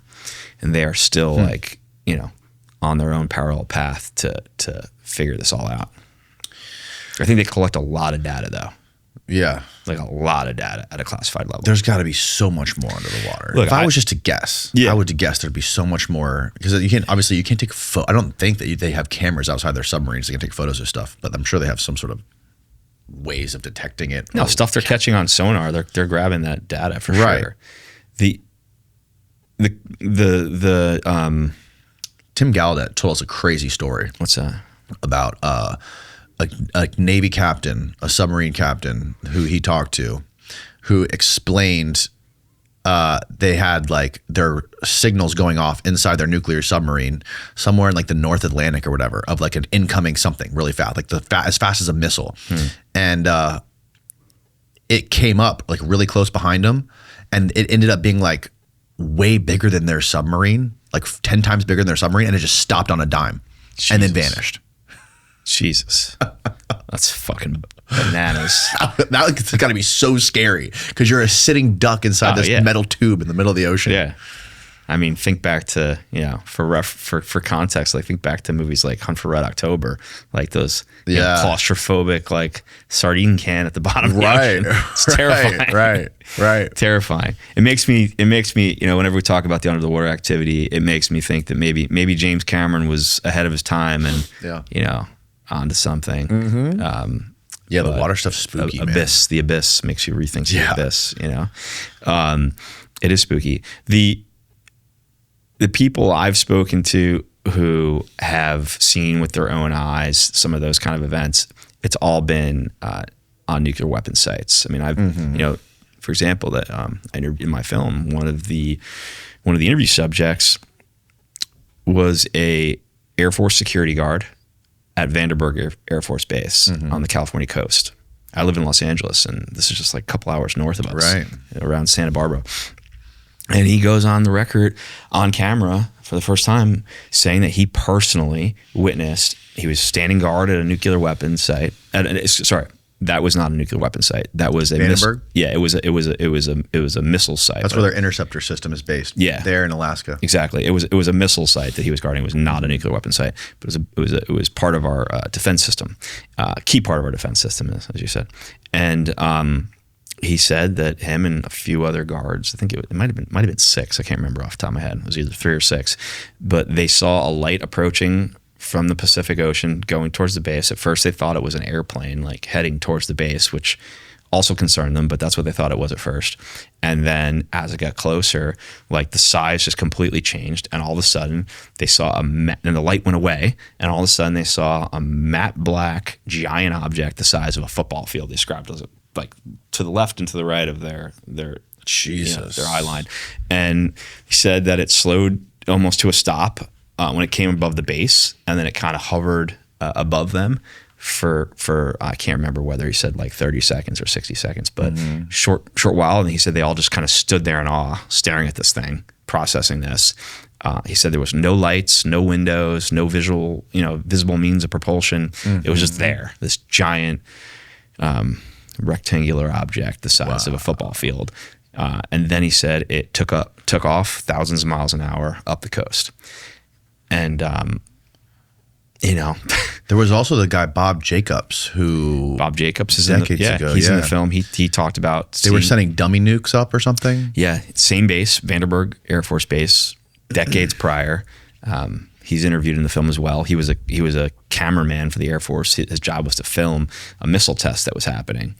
And, they shot a dummy missile up, and they had it being filmed by a bunch of different cameras, just to study it. And while they were filming, a UAP came into frame and moved around, zapped the missile, zapping it as this missile was moving along thousands of miles an hour, and just fell out of the sky, right? Yeah, and then this UAP just took off, and it was all caught on camera. And he was told never to talk about it, and essentially like, wow, dude, threatened in a way. And haven't they used nukes to try to like bait the UFOs in? Yeah. So that's one of the really fascinating things that my interview subject shared. And a long time ago, they realized, folks involved in covering this up in the Legacy program and in other, areas like the Navy, they learned that nuclear footprints attract these things. They're paying attention to our nuclear progress and to what we do with nuclear technology. And so they started creating environments that would attract UAP and lure them in. And then they could collect data and get information that would help them in their technology race. I do believe that my understanding is some lines were crossed where they also caused some of these crashes. They would lure them in, and they would create circumstances that would cause some crashes, which seems like a pretty risky decision. But at the same time, I think my understanding is that adversarial nations have done this and do this, so if we don't do it, then we would fall behind. Again, one of those like examples of this being a super complicated situation, sort of damned if you do, damned if you don't in any part of this whole conversation. Yeah. Right. And I found that fascinating. Interestingly, I just learned through some of my relationships in the government right now that some of the intelligence officials who have been tasked with identifying what evidence can be lawfully disclosed following President Trump's directive, some of them learned that various agencies and branches of the military had been luring these things in the past, and that they had figured out how to do that. And these intelligence officials asked for a demonstration of that as recent as a couple weeks ago, and apparently saw with their own eyes UAP.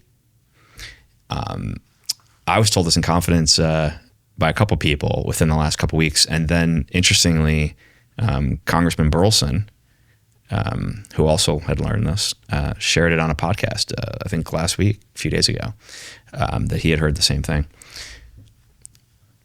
If true, pretty shocking. Who are they showing this to? So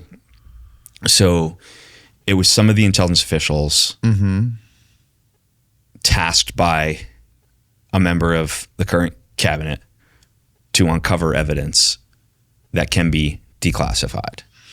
Trump gives a directive. We need to identify what evidence exists that can be declassified, right? So then he tells certain cabinet members, get on that, right? And then they have their teams go and shake those trees. And in that process, apparently, some of them were given a demonstration on how UAP can be lured in. On how to lure them in. Yeah, and apparently saw it with their own eyes, which was a game changer. And Burleson said this on a podcast. Yeah, I had heard this from multiple sources prior to Burleson saying it on a podcast. Recently? Yeah, within the last couple weeks. Wow. And then it was 3 or 4 days ago, Congressman Burleson said it on a podcast. I was just going to keep it to myself, but then he brought it up. So there you go. It's interesting. How were they If that's true, if that really happened, it's a pretty... Is this the psionic stuff? Incredible escalation. I honestly don't know how they actually did it.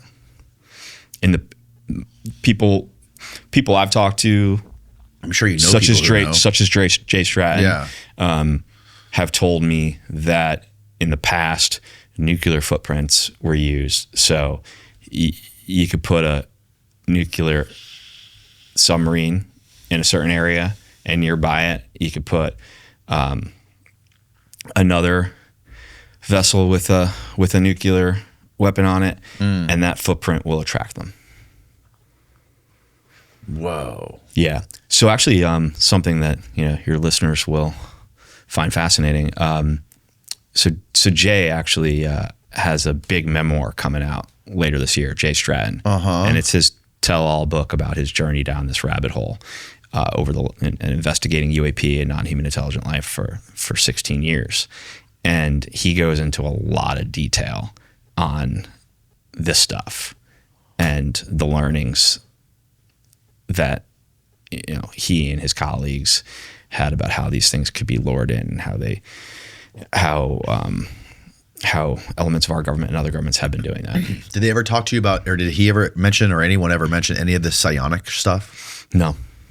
I've seen other people talk about it online and stuff, but no one ever talked to me about that. Never heard anything about that. No. What have you found to be the most interesting about it? There was a guy, Michael Herrera, who was one of the whistleblowers who came out, I forget how long ago it was. I want to say the 90s maybe. I could be wrong. Could be in the 2000s.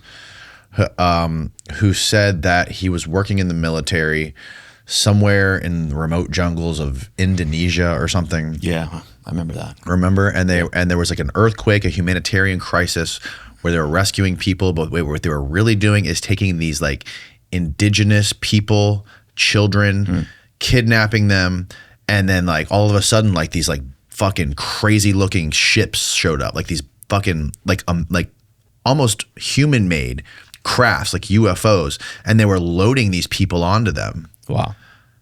And taking them away, and what I guess he learned, or what we eventually learned through other whistleblowers, is that they were using these people who were sort of like not indoctrinated into Western society, into the technological world that we live in here. People that are more tied to nature, younger people. They were even finding people who were left-handed or gay. And something about them was enabling them to tap into something where they could use their minds to consciously control the UFOs. Wow. Sounds crazy. There was a guy that Jesse Michaels had on his podcast who was, I forget his name now, but he worked for some private company or whatever. And he said that he was there to red team Michael Herrera when he did his press thing. And he said he was going in there as like counter intel to like find out who was spilling the secrets. And then when he heard Michael Herrera give that testimony, this guy realized, he goes, holy shit, I was there. I was a part of that team that was doing that. I was one of the guys that he fucking saw. And then I guess his story was like that, like made him want to tell his story and like switch teams. And then that's like the whole, that's as far as what I'm aware of. I don't know anything about that particular event. No, that was not Ross Coulthard. That was a different guy that Jesse Michaels had on.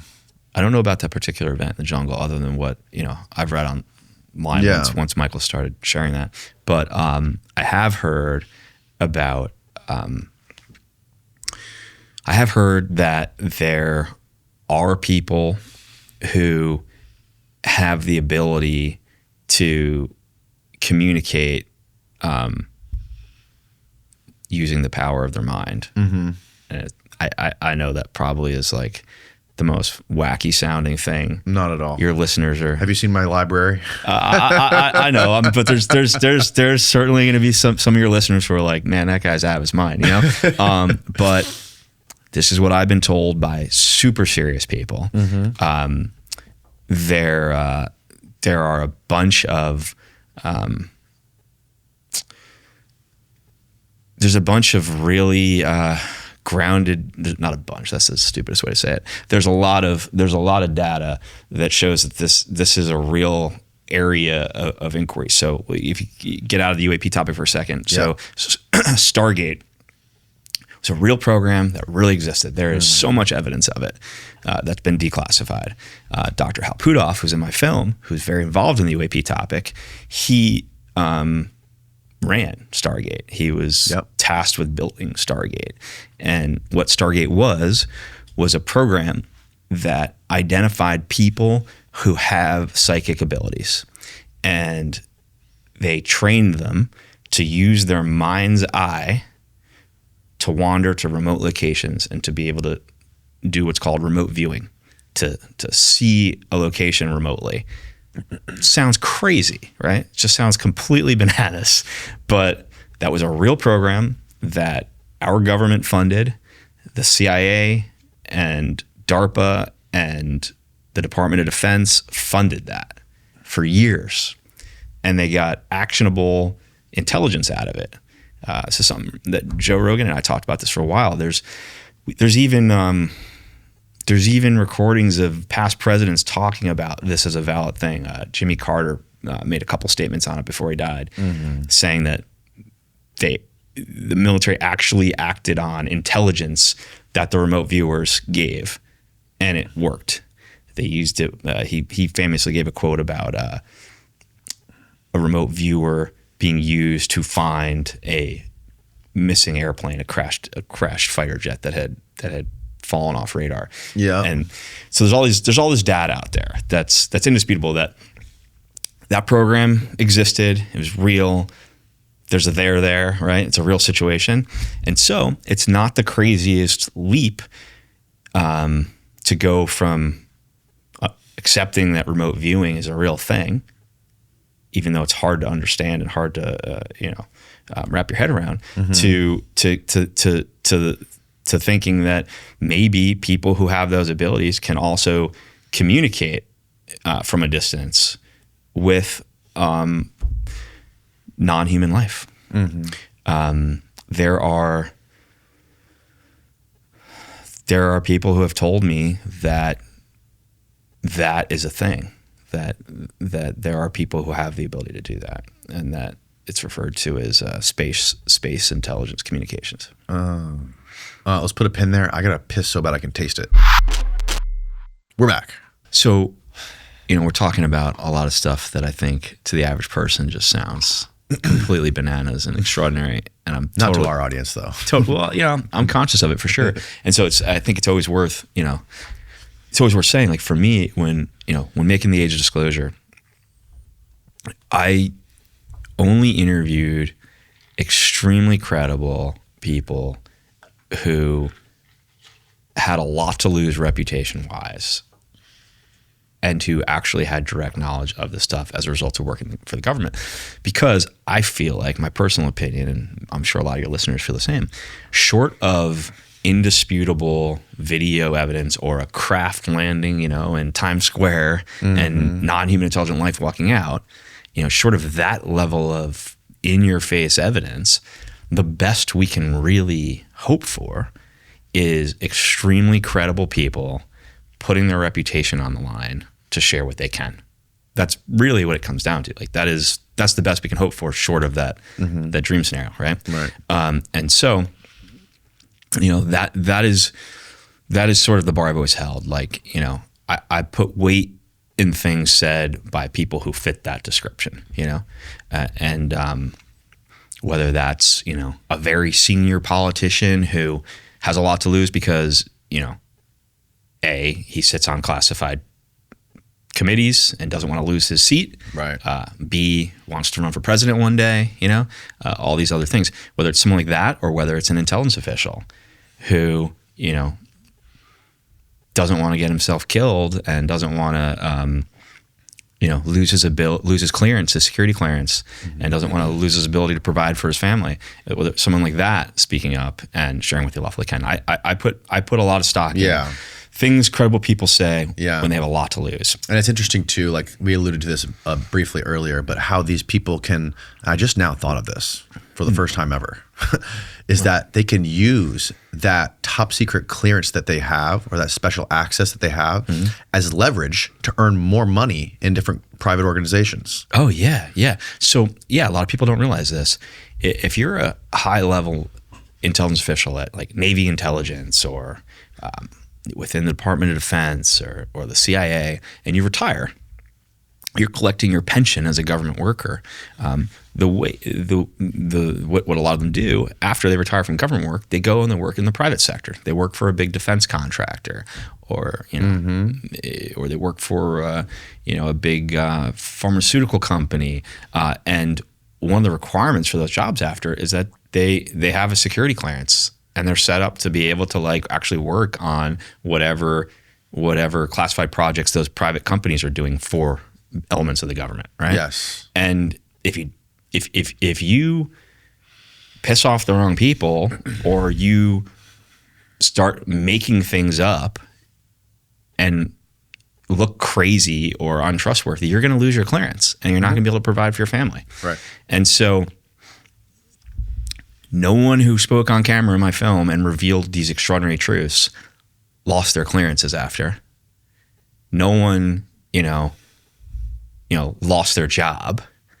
If anything, many of them excelled. When I interviewed Rubio, he was vice chairman of the Senate Intelligence Committee. He said these extraordinary things in my film. Did he get laughed out of DC? No. He got escalated to the second most powerful guy in the world. Our Secretary of State and our National Security Advisor. There's only one time in American history that one person has been the National Security Advisor and the Secretary of State at the same time. It was Henry Kissinger for 2 years. It's like such rare air. I mean, you unprecedented access to information. Number of the people in my film are actively working in the private sector using their clearances. Really? Yeah. The number of them, dozens of them actually. And, none of them have been, laughed out of the room or called crazy or had their reps ruined because they really stuck to what is true that can be lawfully disclosed. And so, what did you make of James Clapper? I think that James Clapper, the interview we did was him attempting to come clean with the American public in the only way he could. That's what I think. I think he's a guy who's in his 80s, he's been at the highest levels of the intelligence community for decades. He was the head of Air Force intelligence. He was the director of national intelligence. Yeah. He's been the head of multiple other intelligence agencies. He's never publicly revealed anything on this topic, but he agreed to participate in my film and play a role in Disclosure. And he shared what he could, and it was pretty significant, actually. For those who haven't seen the film, on camera, James Clapper confirms that UAP activity over Area 51 is in fact real. It's not conspiracy. It's not nonsense. It is a real situation. And he confirmed that despite the Air Force saying they have not had any investigation of UAP since the closure of Project Blue Book, he says when he was the head of Air Force intelligence, they did in fact have a program to actively investigate UAP. So he unveiled the Air Force's actual role in all of this, their hidden role, and he, I think, did a big service to the public and to squashing the stigma by acknowledging that UAP activity over Area 51 is real. Because I think for most people around the world, the idea of UAP and Area 50 and the mysteries around Area 51, they've been sensationalized so much, in movies and TV shows, that I think most people don't think it's real. And I think here was a guy putting his credibility on the line late in life to say that is real. It's a valid area of inquiry. And I remember, when I interviewed him, I'm this far away from him, and I remember feeling it like he had just got this off his chest, like he got a weight off his chest, when he said that. And I think he was at a place in life where he wanted to sort of like give that to the public and come clean on some of these basic facts. Guy's a general. He's General Jim Clapper, right? Yeah. Yeah, he is. And he's been caught up in some political stuff. There was the whole thing with lying to Congress. Yeah, there was the whole Biden laptop thing. I know a lot of people will say, well, I don't think he was honest about that. So how do I know he's honest about this? Right. Your call on who you want to believe. But like, what would he get out of line? Yeah. What would a guy in his 80s get out of going and participating in this film that he knows is all about disclosure? He knew in advance Rubio, Rounds, Gillibrand, Jay Stratton, Chris Mellon, Hal Puthoff, Eric Davis, White House National Security Council members all were coming out of the shadows to speak up about what they could legally. Why would he participate and say the things he said? Have you played that out? Have you thought about that? Yeah, of course. Why would he? Can you think of any reasonable explanation of why he would make it up? No, especially when you add in context that like I alone would have, like the people watching my film wouldn't have. His wife was in the hospital dying, like in her final weeks. He had been sitting by her bedside every day. He took a couple hours off to come straight from the hospital to do this, and then went back to the hospital. Like, and he told me, I actually said when I learned like a day before that was the circumstances he was dealing with personally, I reached out and said, hey, if it's not the right time in life, it's all good, and he was like, no, this is important. So, and it'd be easier to go down the conspiratorial route of, the people making up stories if it was like a few people. But I interviewed 34 people on camera, 34 senior members of the military, government, intelligence community that many of which aren't even don't know each other. Did Jay get you in touch with Clapper? No. Okay. No. I just think it's important to keep in mind some of that stuff, the history of these people, because even if somebody is a military general and at the top of the food chain of the American government or intelligence organization, doesn't always mean, in fact, almost never means they're going to tell you the truth.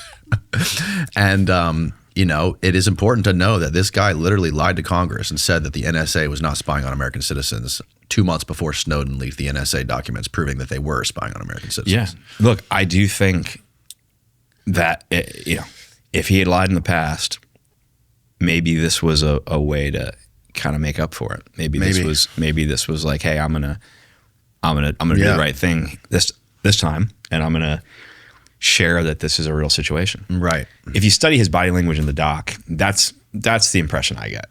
Mm-hmm. Like, he's not excited to do what he's doing, but he's doing it because he thinks he should. He's getting up there in age, man. You know, a lot of these people are. Look at his face in the film when you watch. I did. After he says the Area 51 line, you could tell. There was other people in the room with me actually that picked up on this too. He immediately kind of looked down, and it was like as if he was thinking to himself, like, well, I just said it, so hopefully that's okay, you know? Yeah. Like, it kind of just came out, you know? Right. Yeah. But I mean,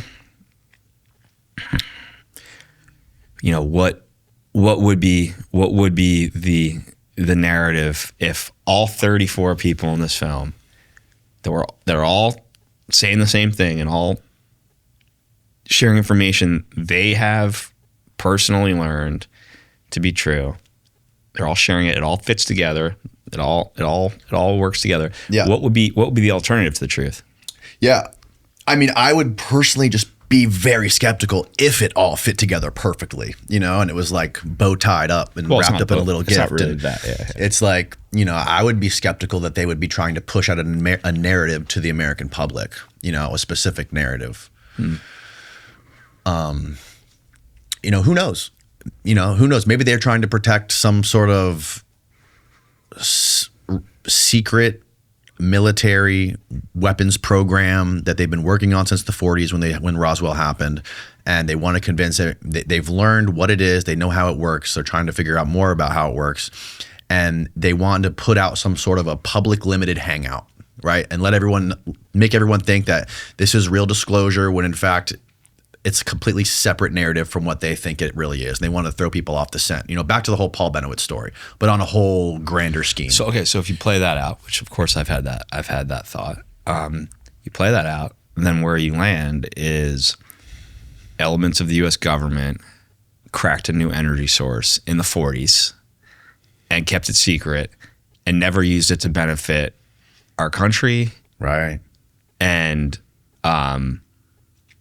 well, it's private industry, right? This doesn't make any sense because private industry wants to make money.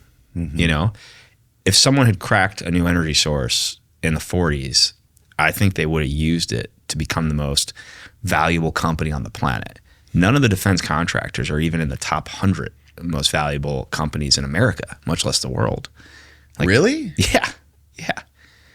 Not Northrop and Lockheed and Raytheon and all those? No, look at their market caps compared to like NVIDIA, you know? Yeah. Like, it's not even on the same planet. What about like Palantir? I mean, they're big. Don't get me wrong. They're big business, but they're not the most valuable companies on earth, which I just personally I would be curious. Believe they would be. I would be curious. Can we ask one of the AIs, like compare the GDP of the top 5 or top 10 United States military contractors versus? Well, no, just do market cap Lockheed Martin versus NVIDIA.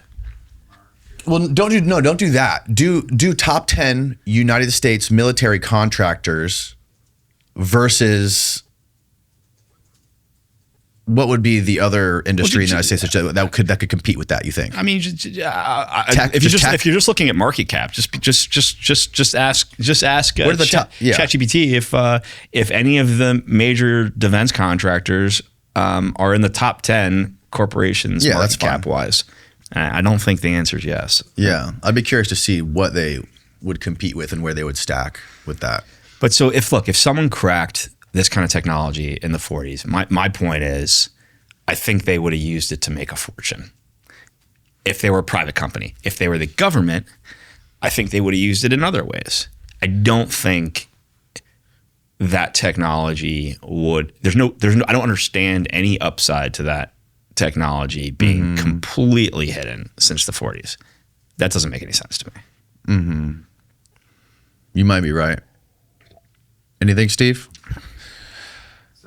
Major U.S. defense contractors are generally not in the top 10 most valuable companies globally by market capitalization as of 2016. While firms like Lockheed Martin, RTX, formerly Raytheon, General Dynamics, Boeing, and Northrop Grumman are top-tier defense revenue, they are smaller in market valuation compared to tech giants such as Apple, Microsoft, NVIDIA, and Alphabet. Okay. Yeah. So it's just not realistic. Like, everyone I spoke to says that some of those defense contractors listed there are involved in this. Yeah. They would be such bigger and more valuable companies if they had this technology for that long.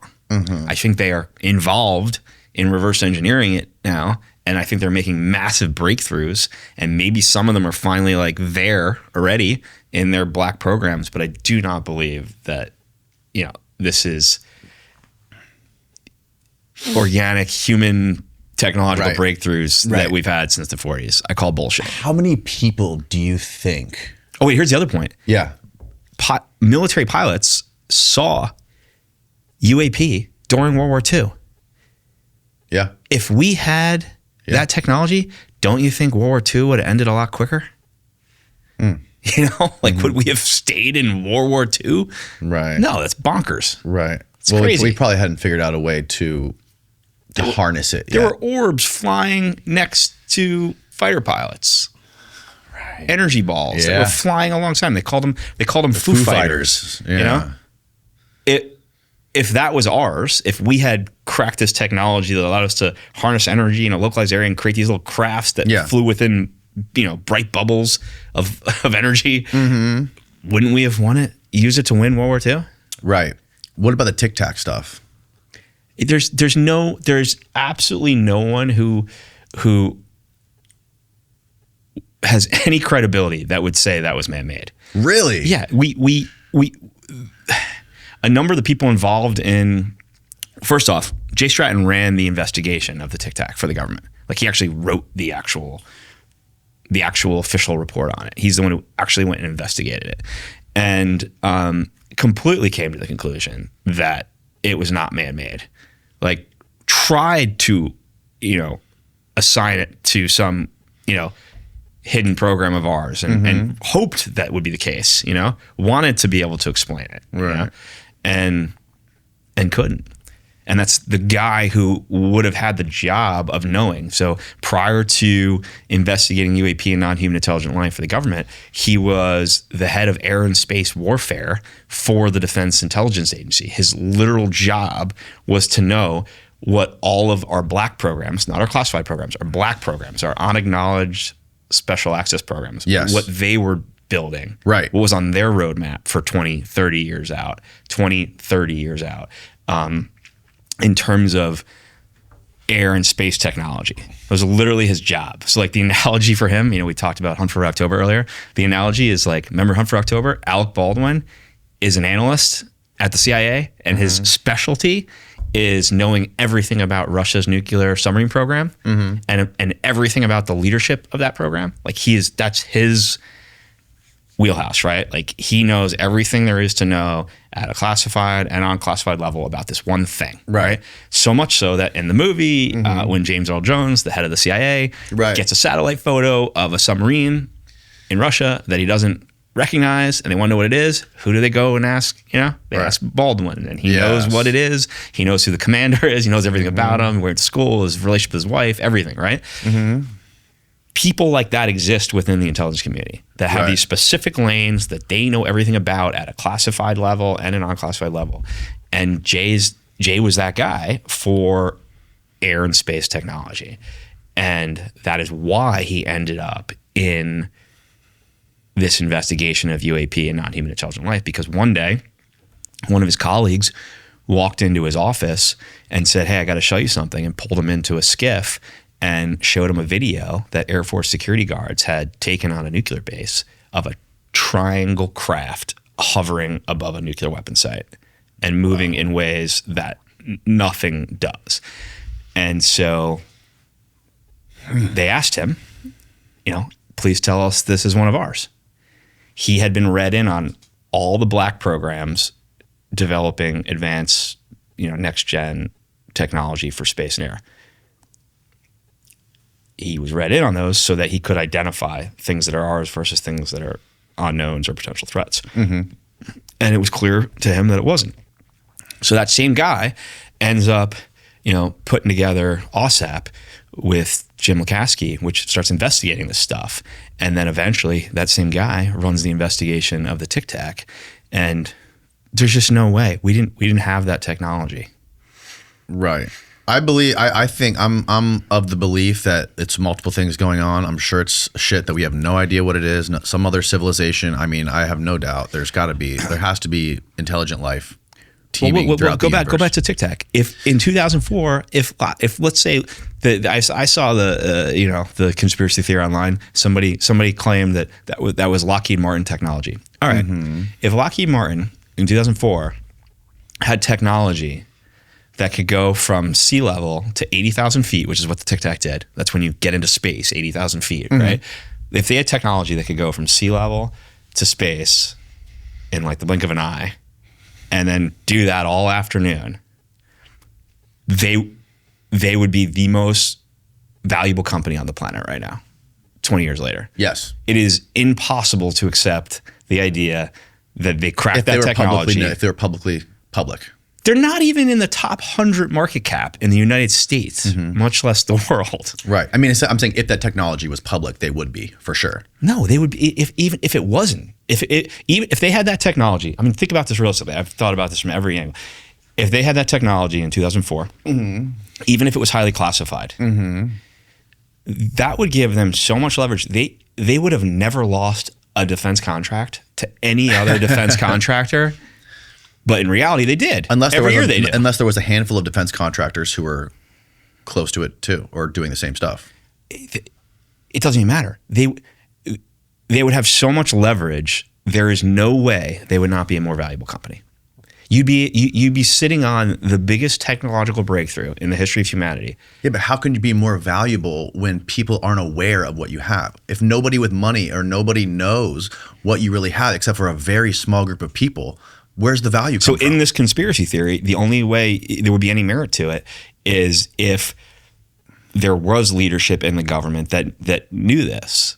Because if they didn't, if Lockheed had Tic Tac technology in 2004 and no one in the government knew it, why would they keep it classified? Doesn't make any sense. They would only keep it classified if they had to, because there was government overseers that knew they had it. If there was no government overseers and they were and they had actually cracked this technology in 2004 and it was theirs, it wouldn't be classified. They would monetize it. They become the wealthiest company in the history of the world overnight. Yeah, I'm not sure about that though. 100%, dude. I'm not sure that they would want to monetize it. I'm sure there'd be more power in keeping it secret. If they were developing something that was like it would change the way that modern physics is known. And if it's been getting siloed and kept secret since the 50s or the 40s. First off, Lockheed Martin wasn't even around then. No. Right. They bought up smaller companies over the years. Yes. A lot of the companies that they bought were involved in the legacy program early on, I've been told. Same with Northrop Grumman. Yeah. But let me put it to you this way. It's just not realistic. If we're the American government, if me and you run the American government, and we do have this technology, we do have this Tic Tac technology, nobody knows about it except us, and we have all these adversarial nations around us as well. Do we want to tell them publicly that we do have this, or do we want to put out this narrative that it's aliens and we don't know what it is? No, what I'm saying is follow that line of thought. If that was the case, and it led to in 2004, a private contractor on behalf of the government reverse engineer this technology and create something like the Tic Tac, right? If that was the case, then that means government overseers somewhere know about it, right? Yeah. And so does Lockheed. In that dynamic, I personally believe Lockheed would have been able to leverage that dynamic to become a much bigger company by now. I do not believe you can have those I just don't believe, it just sounds insane to me, that you can have those circumstances and not be at least in the top 10 market cap. And by the way, I own Lockheed Martin stock. It'd be amazing. It's a great company. It's a great company. It's a great company. But I just don't believe that. look, I think they, and you don't need to be a rocket scientist to know who the biggest defense contractors are in the U.S., right? I think those are the companies that our military relies on and our government relies on to try to build the most, advanced beyond next generation technology. And I think that they have been involved and utilized in the legacy program's efforts to reverse engineer this stuff, to understand it and reverse engineer it. Mm-hmm. But I do not think that they made all this stuff from the beginning. It just seems. Do you think they have any impossible. Technology that's secret that nobody in the public knows about? Yeah, for sure. And I think they leverage it. Just not this far. Yeah.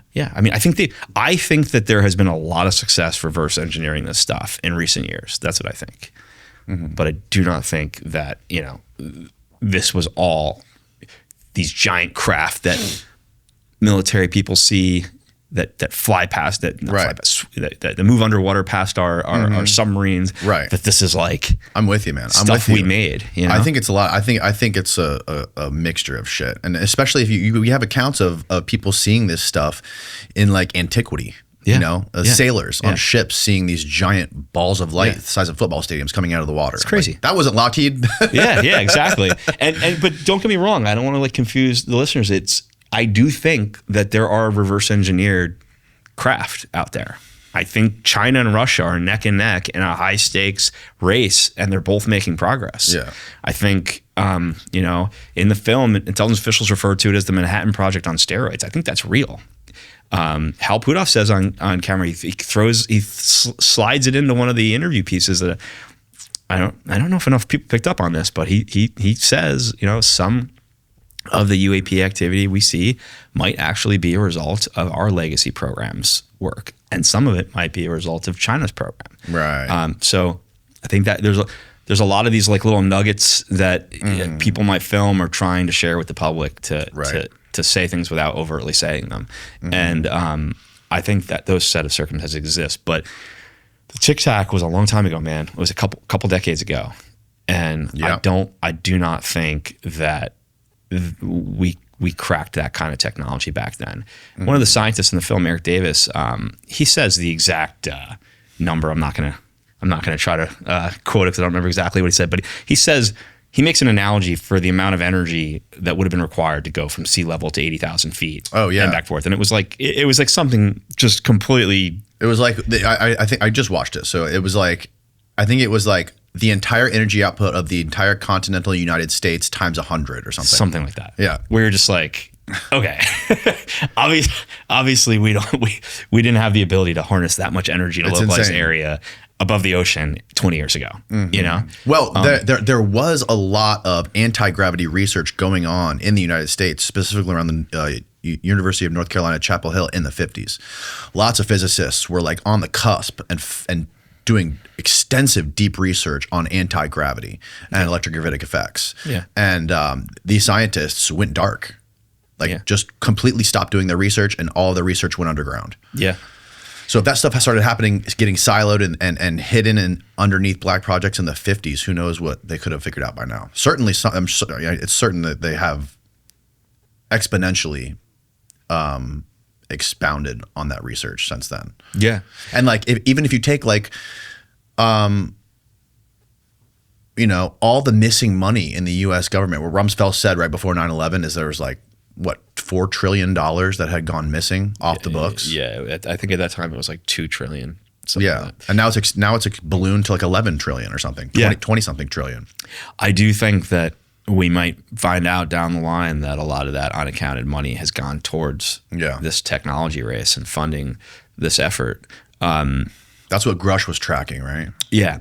And look, the other thing that's worth saying is, we just honed in on U.S. defense contractors, and did they have that? And my thesis is no. And if they did, they'd be a lot more valuable of companies right now.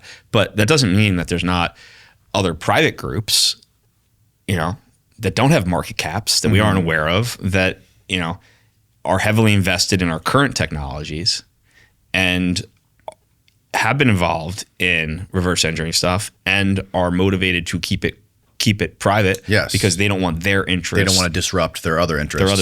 Yes. There's total possibility for that. And numerous people I interviewed alluded to their coming to the conclusion that there is non-government, non-contractor money involved in this, and I never really got any details. Not enough to be able to talk about.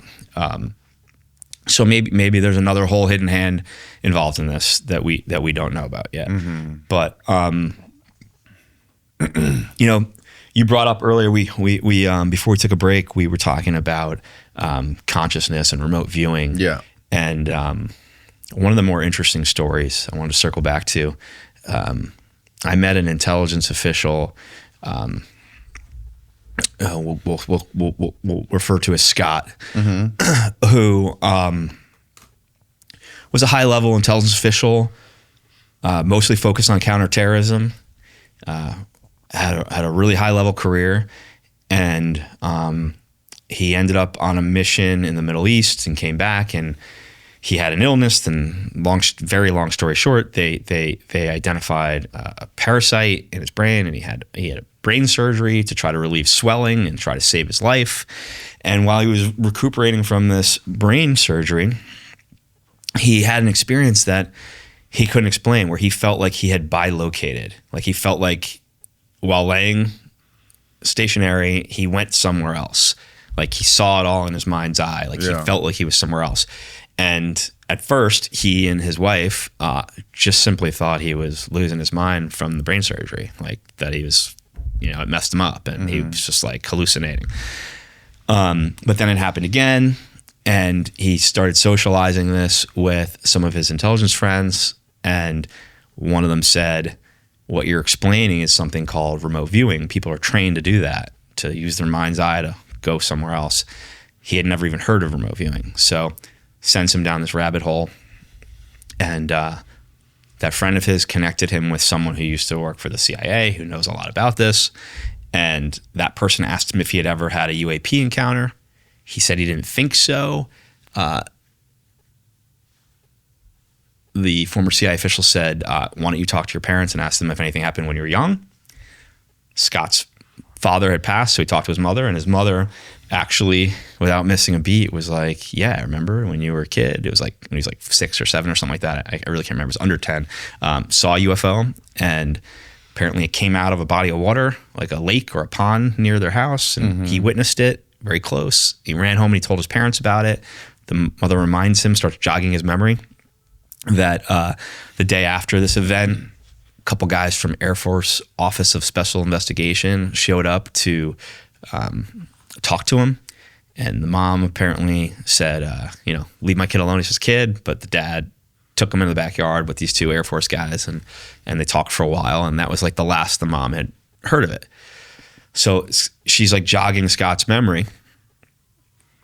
And then after that, it sent him down a little bit of a rabbit hole investigating his past. And he, again, long story short, I'm really summarizing here.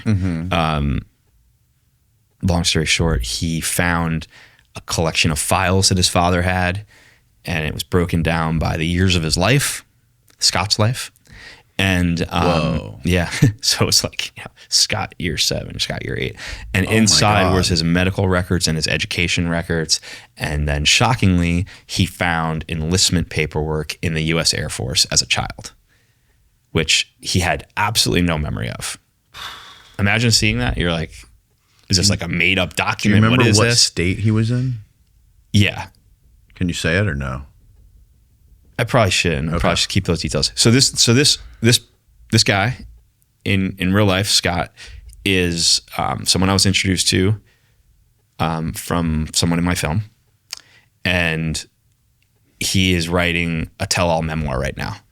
And Simon & Schuster is the publisher, and I don't know when it's going to be complete or when it's going to come out, but his full story is in this.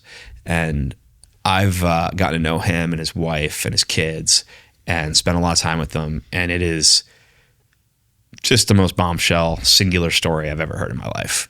And not only did he find enlistment paperwork in the U.S. Air Force, but he also found his discharge paperwork.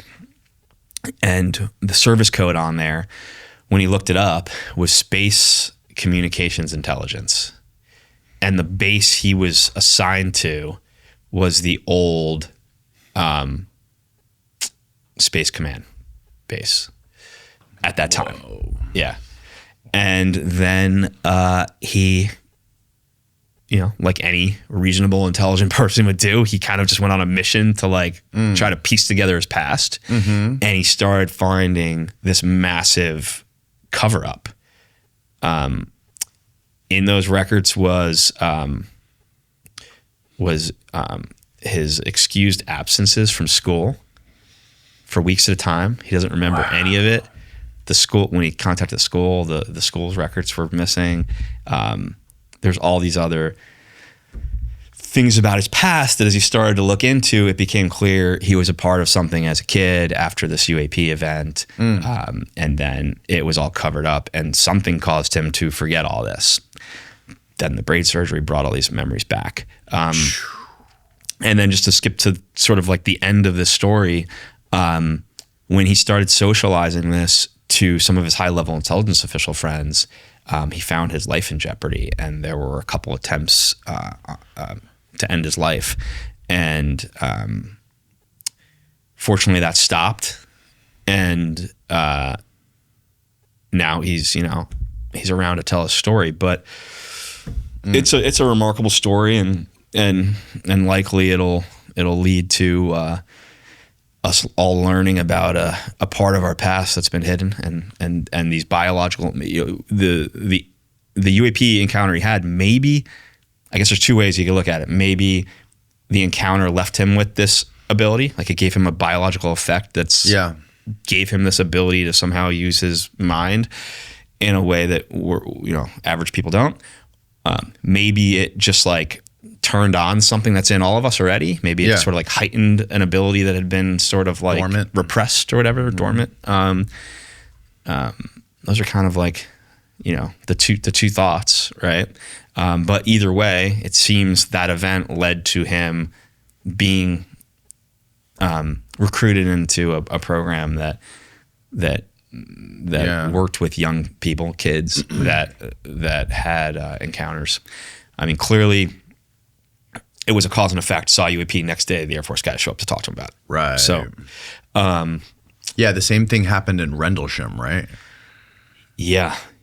After there was an event at Rendlesham. So for those that don't know, Rendlesham. When people say Rendlesham, it's really referring to the Rendlesham Forest in the UK. Right. There was a joint military UK base there in the 80s. It was called. I think it was called RAF Bentwaters. Steve, is that correct? That sounds right. RAF Bentwaters. I think that was the name of the base. It was a joint UK-US base. At the time, in the 80s, it had the largest stockpile of nuclear weapons in Europe. Very specific set of circumstances, And Woodbridge. RAF Woodbridge? Woodbridge. Yeah, okay. RAF. Is it RAF Woodbridge? There's a couple of them. Bentwater and then Woodbridge is another one. Yeah. Which one had the UFO incident? Is your mic on, or can we hear you talking on the mics, or no? The events occurred just outside of Woodbridge. Okay. UFO landings. So, simply put, there was a joint UK military base in this area of the English countryside. And at the time, they had this massive stockpile of nuclear weapons. And there was a UAP incident there where apparently multiple crafts came down from the sky one night and were hovering around the nuclear weapon sites, like right above where nukes were hidden underground. And a number of the base security guards and the base commander went out and saw these things in the woods around the base, and some of them got very close to them. One of these guards ended up having a lot of negative biological effects, heart issues and some other medical issues as a result of the contact with this technology, being close to it. And interestingly, also similar to the Scott story, the day after, a mysterious unmarked plane landed on the base, according to the base commander, who I spoke to personally, and people that identify themselves as being a part of Air Force Office of Special Investigation and of the CIA, talked to the witnesses, brought them into a private room, spoke to them, interrogated them, asked them a lot of questions. Years later, those witnesses told the base commander many years later, told them that they were given some kind of serum. Now, whether that was to like erase memories or like whether it was a truth serum, who knows? Yeah. But they all told this base commander that that's what happened. And there's a number of people who have had encounters on bases who then were promptly put in a room with people from Air Force Office of Special Investigation, OSI it's called, and people from the CIA who basically just asked them a million questions and then ultimately told them never to talk about it. So look, the Air Force and the CIA's role in this is well documented. People have been talking about it for years. But the overlap with consciousness, remote viewing, and this is a really interesting intersection, you know. And if you accept the fact that remote viewing is real, as crazy as it sounds, if you accept that it's real, then why would you stop? Why would you draw a line there and be like, oh, that's where it stops? You can remotely you can make your mind's eye wander to a remote location, but you can't communicate remotely. It doesn't seem like that. It doesn't feel like a bridge too far for me. There definitely seems to be a huge connection between this whole UFO phenomena and the human mind and the human psyche. Yeah. It seems to be an integral part or a very important piece to this puzzle. Yeah. You know, that combined with the fact that like most UFO sightings happen with children, you know, and there's just an unbelievable amount of UFO sightings that children report and at there's schools. There's a lot of the schools Ariel all around the world. The Ariel School encounter. You know about this one? Yeah. That's one of the most fascinating. This is covered very well, for those that don't know it, in the documentary The Phenomenon, which James Fox directed. I had the opportunity to be one of the producers on it. By all means, James gets all responsibility for making that movie. That was his baby. That was Phenomenon, the Ariel School one? Yeah, The Phenomenon covered it at the very end. Okay, and James did an amazing job of covering that story in a little section at the end of the film. It's where I first learned about it. And essentially what happened is, I believe it was like 1992 or 1994. Yep. There was this school in South Africa. Yeah. In rural South Africa. Yeah.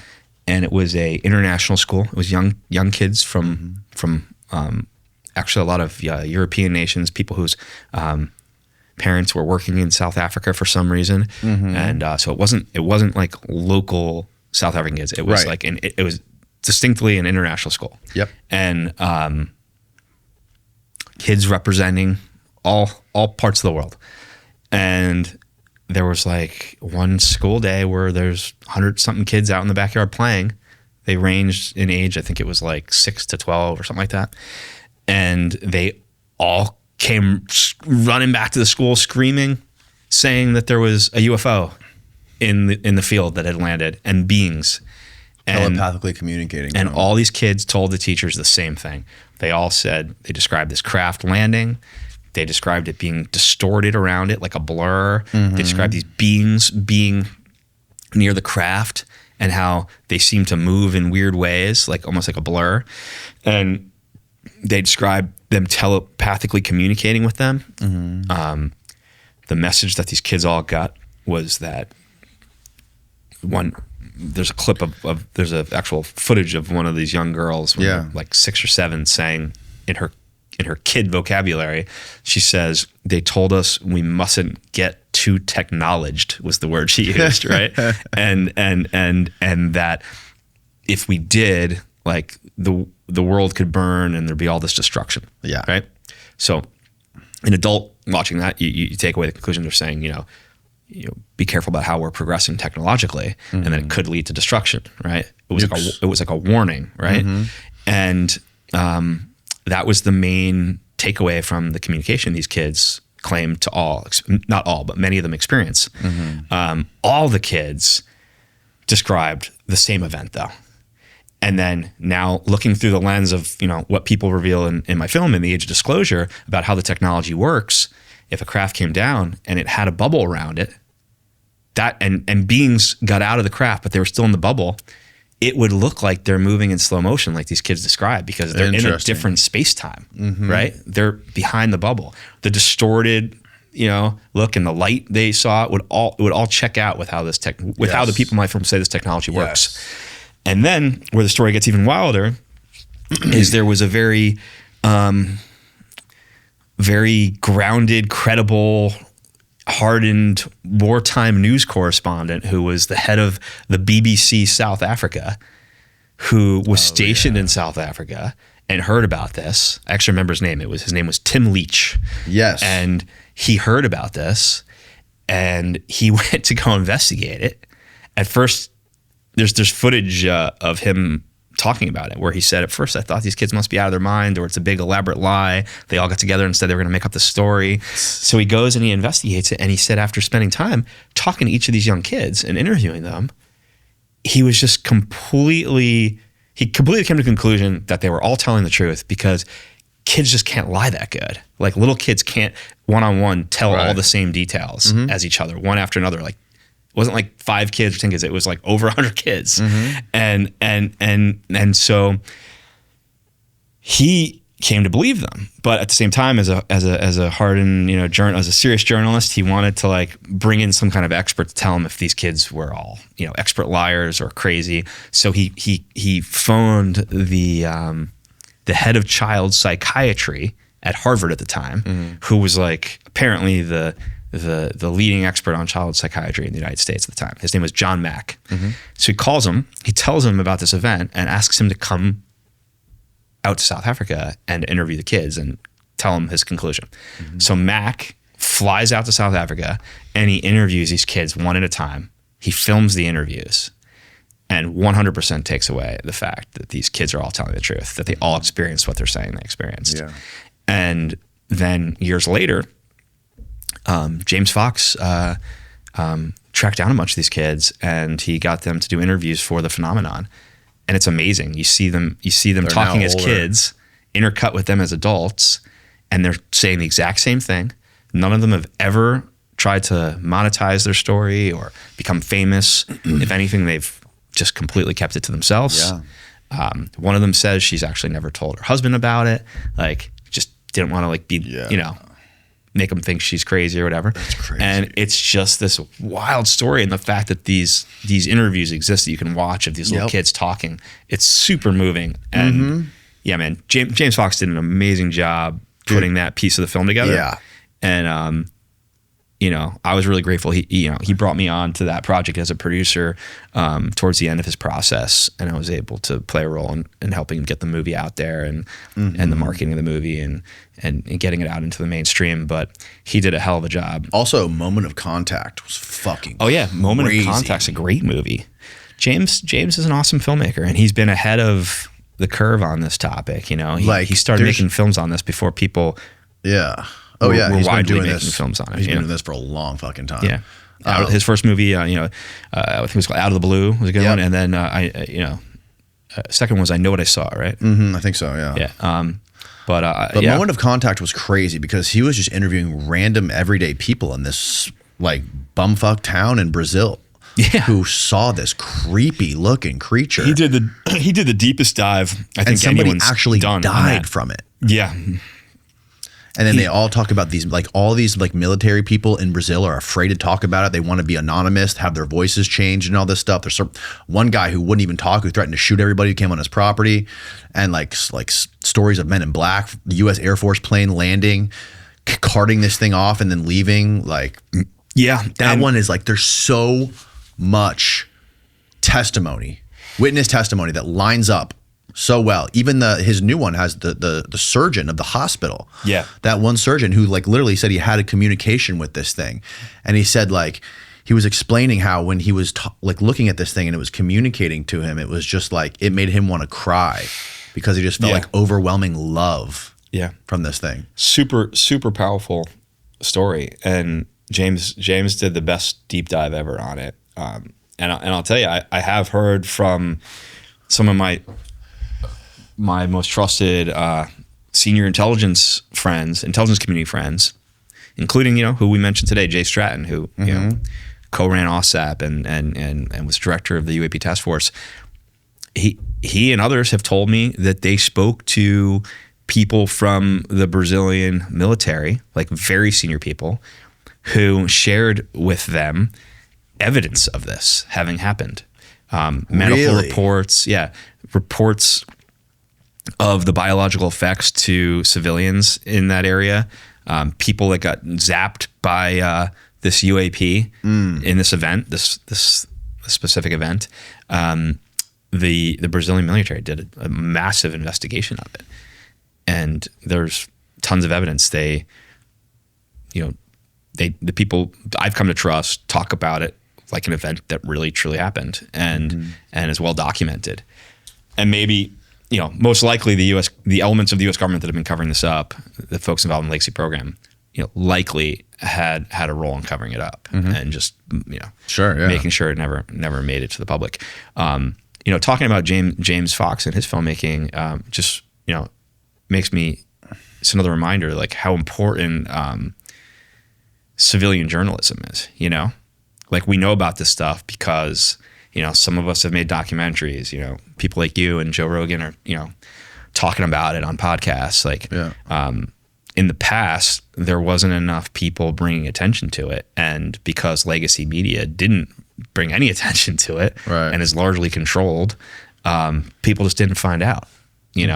So I think it's an exciting time for civilian journalism and documentaries and podcasts, because you can do these deep dives, and you can put out an independent film, or you can put out an independent podcast, and people will see it and learn about it. And it's also leading to more to come out, like because James made that doc, like doctor came out of the shadows and decided he would share his story. Yeah. So it's like bringing attention to this stuff actually leads to more coming out, And at the same time, there's also like, that's like ballsy of him to do that investigation, to put that out there. And not just ballsy of him, but it's like, it's a huge leap to go from government UFOs recorded on the radar of military fighter jets and unknown objects documented by the military, to go all the way to, I communicated with a fucking alien in a hospital telepathically. Like we've already gone past the UFO bridge. Like everyone can accept that UFOs are real. It's pretty much in like the zeitgeist now, in common in America at least. But like, I feel like it's gonna take a lot more to get people to we're telepathically communicating with these beings that are coming here, and it's some other entity, not human, that is really technologically advanced. And like, even alien abductions. Like, did any of the people that you talked to go that far to talk about the actual beings? People did. I chose to leave it out of the film because I just felt like for the average person who hasn't spent any time learning about this, it's just a bridge too far. Yeah. It's just hard for them to wrap their head around. It's hard to, it's a jagged pill to swallow. And I think it makes a lot of people discount the other stuff. And so I think my ultimately, obviously you saw the film, ultimately where I came out on it was to have the film cover the base facts of the high level situation and not get into that, which would be sort of like the next bridge for the audience to get over. Right. It could be in a follow-up film. It could be in a spin-off. It could be in something else I do. But there's just already the base facts are already so extraordinary, and such a departure from people's everyday life that I felt that was enough, Yeah. And I actually had in one cut of the movie, I did have a little like 3 or 4 minute scene that touched on, it wasn't abductions, but touched on the personal experiences some of the U.S. government officials had at their homes after investigating this. So one of the wild things I learned was that as people involved in investigating this for the government looked into non-human intelligent life, it seems non-human intelligent life started looking into them. The analogy that they, use to wrap their head around what was happening is they would say, look, if Russia sends a spy to DC to spy on members of our Congress, our intelligence community spies on the Russian spy. Like we look into them because they're looking into us. And so these intelligence officials just sort of like applied that logic to what was happening to them. They started looking into non-human intelligent life and UAP for the government, and all of a sudden they were having activity at their houses, orbs in their homes in front of their wives. Whoa. In some cases, crafts, like straight up UFOs within eyesight of their homes. That's covered in a lot of my interviews. And I ended up putting it into like a 3 or 4 minute scene in an early cut of the movie. And when I did test screenings, small test screenings with trusted friends, time and time again, at the end when I would say, I would ask general questions like, did it change your perspective on all of this? The ideas you had going into watching the movie, are they the same after watching the movie? Those kind of just headline questions. And I always would say, was there anything that you found hard to accept and believe to be true? And every single time it was that sequence. It was that sequence in the film that people had problems with. Just and there was just something about it that was a bridge too far. And I would even ask, I ask the obvious follow-up questions. I would say, well, the person telling that story, didn't the previous part of the film establish their credibility? And they'd say, yeah, it did, for sure, 100%. And I'd be like, then why do you find it hard to believe what they're saying in this scene? And it was just something about these people sharing their own personal experience that happened in their own home that becomes a bridge too far for people. Yeah. Whereas that same intelligence official saying what they learned when investigating and what they uncovered is totally digestible to the audience. So I just decided to take that scene out. Yeah. Is the long story short. Yeah, the normies aren't ready for it yet. Exactly. Yeah. And I don't know what that is. I don't know what part of like human psychology makes that like a bridge too far for people. One of the interesting things in the film is Rubio and Clapper, two guys we talked about today, they both say in the film, they talk about how it's difficult for people to wrap their head around something they haven't personally experienced or prepare themselves for something they haven't experienced. It's something in the human psyche that does that. And that's actually something that they are concerned about. They are concerned that collectively, we as a nation won't properly prepare for what's happening right now and put the right brain power towards it because we haven't experienced it yet. And Rubio makes points about there being several examples of that blowing up in our face. Like we never imagined terrorists would fly, come to the homeland and learn to fly commercial airplanes and use it against us in a terrorist attack until they did. And we never, imagined the Japanese would be able to, strike us at Pearl Harbor with their missiles and get their missiles through the straits, but until they did. And so there's history's full of these examples of us not preparing for or wrapping our head around things we haven't experienced yet. And then sometimes that leads to a strategic surprise that, as he says in the film, could change the course of human history.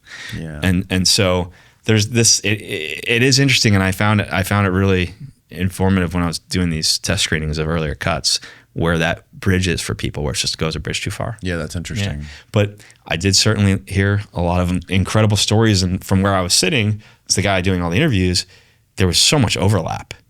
It was like, tell me what you heard about the aliens. So, I talked to several people who worked on nuclear weapons bases who had seen a UAP on the base, like been part of an event that multiple people witnessed with them.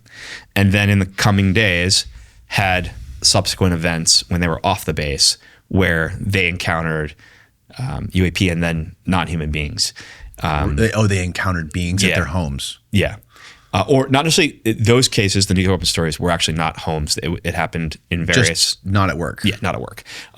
One story that did happen on a base though, and I didn't include this in the film, but I have it. Maybe I'll release it one day. Yeah, when your director's cut. Or like maybe I've been thinking about, not to digress, but I've been thinking about maybe doing a DVD, a Blu-ray with special features on it. I like it.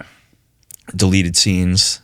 When I was a Yeah. kid, I used to love buying DVDs that had me too. deleted scenes. Keep it off the internet. Just make it a DVD. Yeah, it's put on DVD. People Yeah. can have it, hold on to it. You know, That's a great idea. I still collect DVDs personally. Do you? I like physical media. Yeah, I have a few drawers of DVDs in alphabetical order, like a lunatic.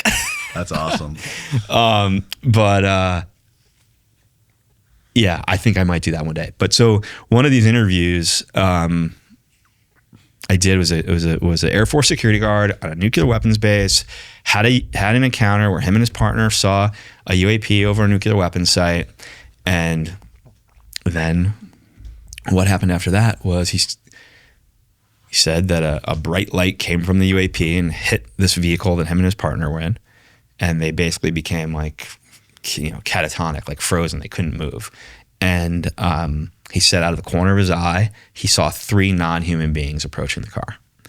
And he said he was terrified and his heart started to race, and he thought he was gonna have a freaking heart attack. He thought his heart was gonna leap out of his chest, and then he just blacked out. And when he woke up, his vehicle was no longer where it was in front of the nuke site. He was now at the bottom of a reservoir that was on the backside of the base that you couldn't physically drive down to. The truck was just there. It had been relocated. And he came to, and his partner was still basically catatonic in shock. Couldn't move. He was gripping the steering wheel, he said. And over the radio, he heard his colleagues looking for him still. And he looked at his watch, and hours had passed. And he called in saying where they were. And, as crazy as it was, he's like, this is where we are. And apparently they came and got them. And then when they brought him back to the base, apparently they were separated. And Air Force Office of Special Investigation and CIA were there and essentially interrogated them both, asked them a million questions. They sent them both to the hospital after. They checked them for radiation damage. They checked their gums and other medical tests you would do if someone was near something that gave off a lot of energy that you knew would cause biological effects, And then they were told never to talk to each other again. And the partner was shipped out to another country very quickly, soon after that. Whoa. Yeah. And what's wild about that is I interviewed other people who didn't know, another person who didn't know this guy, and he had a very similar story that went down on a different base in a different decade. And then the aftermath was almost exactly the same. Him and that guy was in another vehicle. He had a partner. They were separated, told never to talk to each other again. Same Air Force Office of Special Investigation, CIA, asking the questions. And then one of them was shipped to a base in Japan.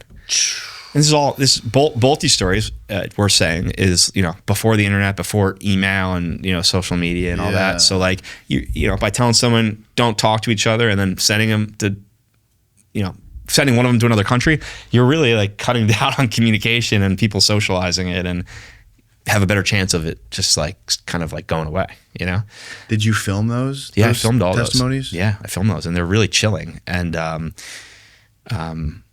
each of those interviews,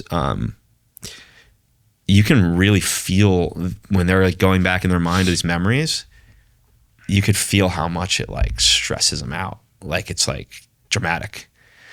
One guy, when he's telling the story, actually, I noticed his knee was shaking, and when you're thinking about something really dramatic, and it was just going so fast that I actually stopped the interview and I was like, hey man, you need to take a break, How much detail did he give you on what the beings looked like? He said one was a really tall humanoid being, and then there was other shorter, smaller beings that looked different with him. And he said that one looked more human. Tall, very tall, he said, humanoid, and then smaller ones that did not look the same. And whoa! And he said that the tall one he could see in the corner of his eye, had what looked like a cattle prod, like a device in its hand that was like a pole. And he said the only reference point he had was Travis Walton cattle talked prod. about that. I do remember that, yeah. Yeah. There's all this overlap in these stories. And, you know, a lot of them happened in different, they happened in different years, and like the circumstances, there's also like a lot of like, I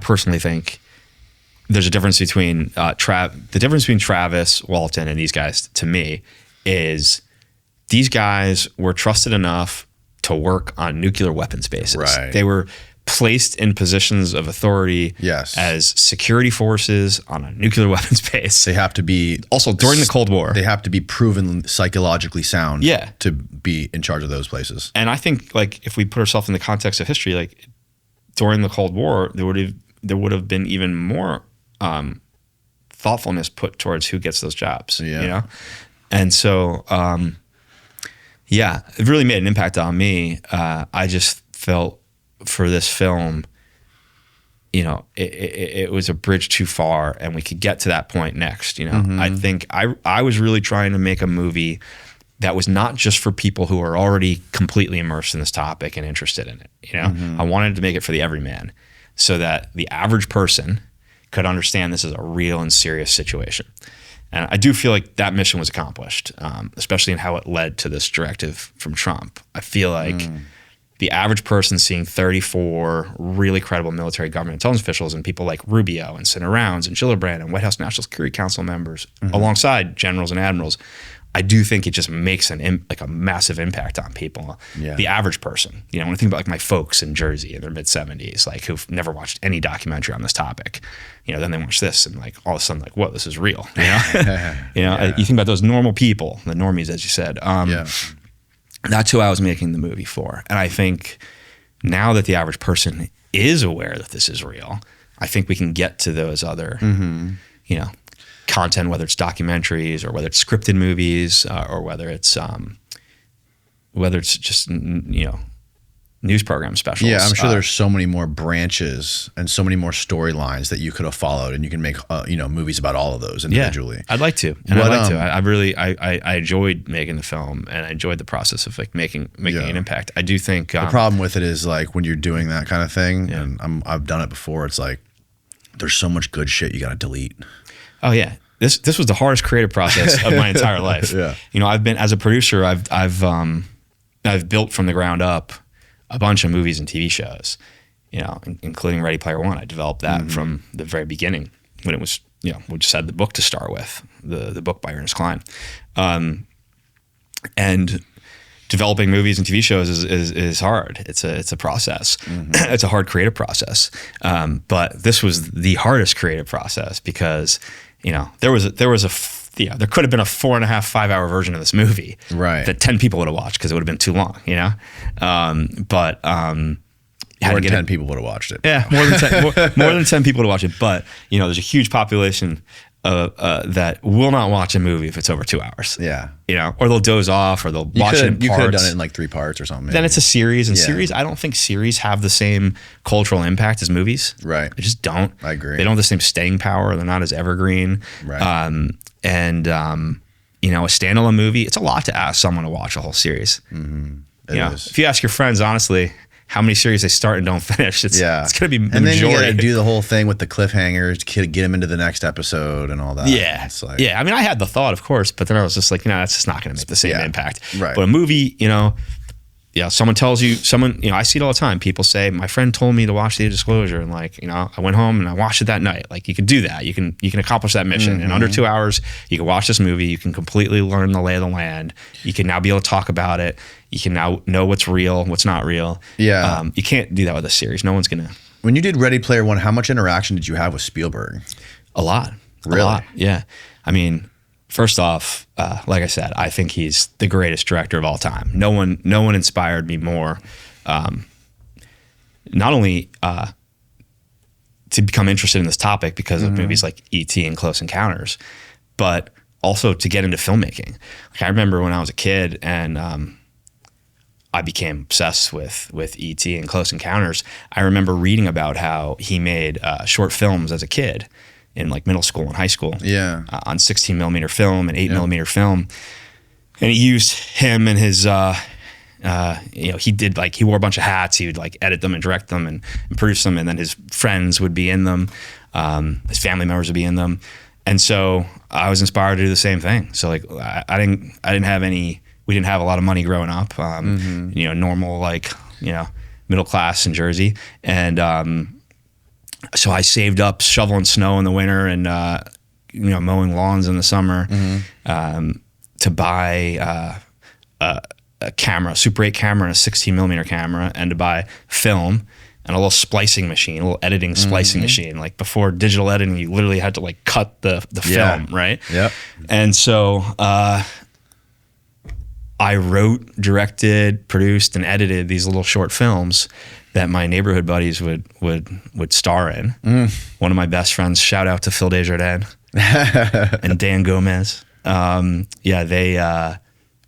My buddies growing up would play these roles I would give them. Yeah. A few times I convinced like local police department guys to participate, and we would do. I remember one. This is actually hilarious. There's this one short film I made where two buddies of mine, Phil and Dan, they rob a 7-Eleven, and it's like in the movie in this little short. And it's just like a heist, little 3-minute heist, right? And I wanted a police car chase, so. At the time, I was working at the local pizzeria, working the counters. Like, I think it was like probably freshman year in high school. Yeah. The cops came in, and they'd always eat really cheap. The rule was the owner would let us charge cops $10 for no matter what they ate. They could get $30 worth of food, $10.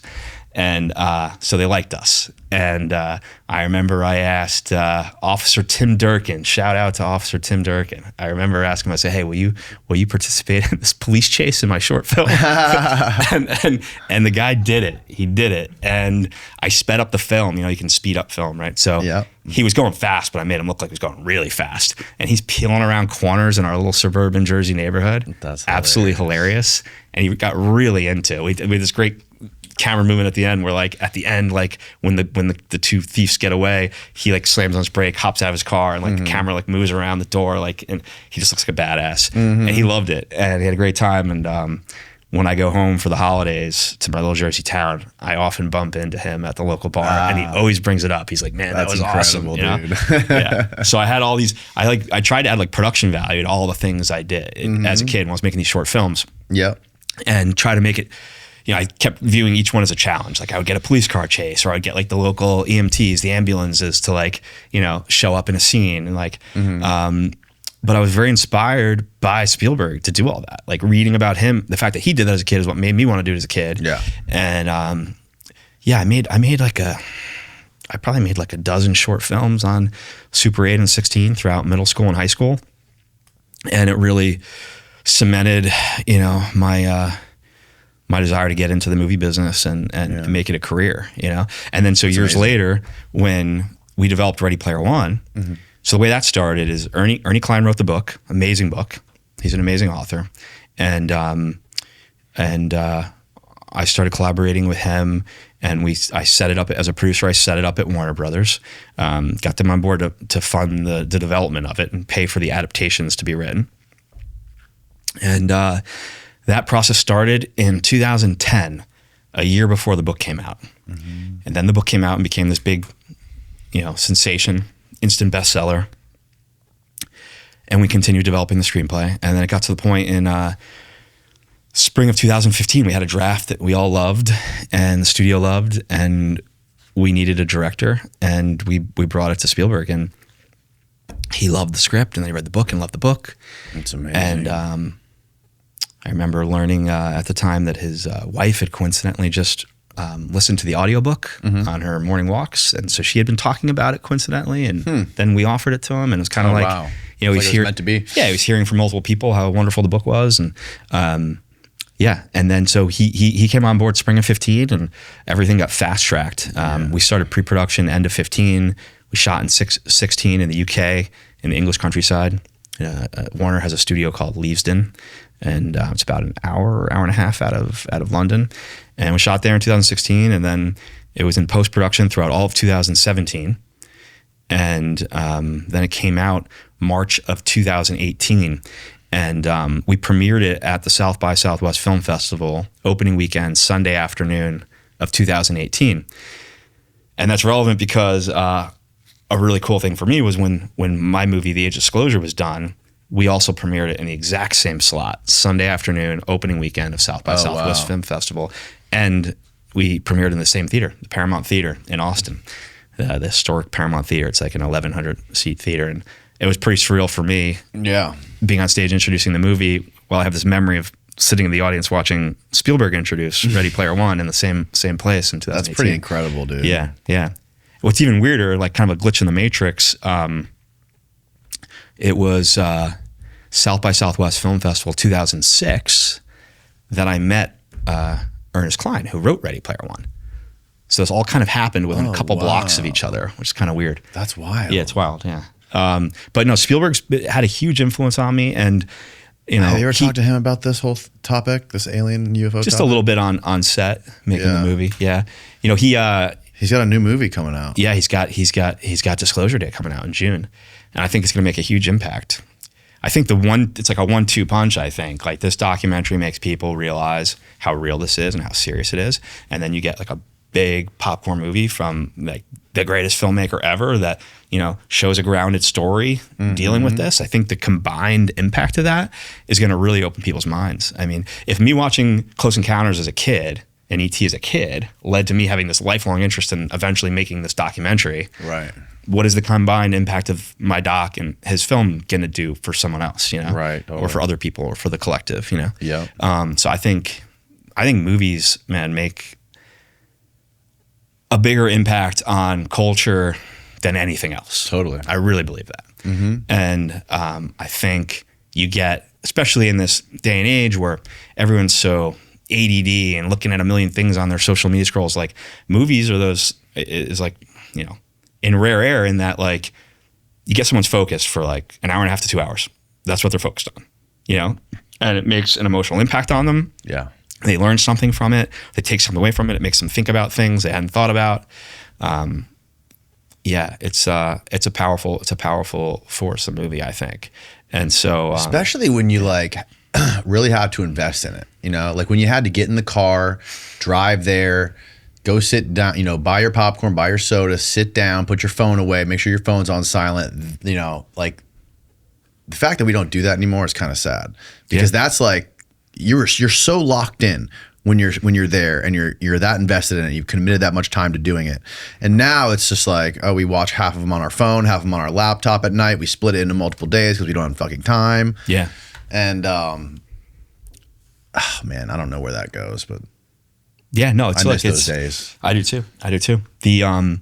But making that movie, making Ready Player One, I got to say, for a guy who's the most successful person in the history of Hollywood, right? Yeah. He was very sweet and he was very cool. I'm a young producer now. I was a younger producer then, and he was still super cool and welcoming. And when a big director's making a big movie, like it's their set, right? It's their set, and they've got a job to do. And like, anyone else there, like, they have to be cool with, and they have to be welcoming, and they have to be okay with it, right? And he was always cool about that. Does he shoot? What do you mean? Like, is he a shooter director? Is he a cinematographer? No, Yeah. no. He has go-to cinematographers. Okay. One of the Some directors like to use the cameras. The one he uses the most is Yamish Kaminsky, who shot our movie. Amazing cinematographer, also a great guy. And it was put yourself in my shoes, man. I mean, literally my favorite filmmaker since I was a kid, and the biggest influence on me. And I'm getting to be on set with him, making a movie that I developed, right? The script I developed. That's pretty and incredible. I thought I was like, it felt like a kid in a candy store. And but he was very cool. And I remember actually one day early on in making that movie, myself and Ernie Klein were in the lunch line with the crew, just filling up a plate of food. We were pretty far down the line. I'd filled a full plate of food, and Steven's assistant came up behind us and was like, "Hey guys, I don't want to interrupt you, but no pressure. I remember saying no pressure, but Steven's having lunch by himself right now and wanted to know if you guys wanted to join, but no pressure. And we both like instantly just dropped our plates. We're like, let's go.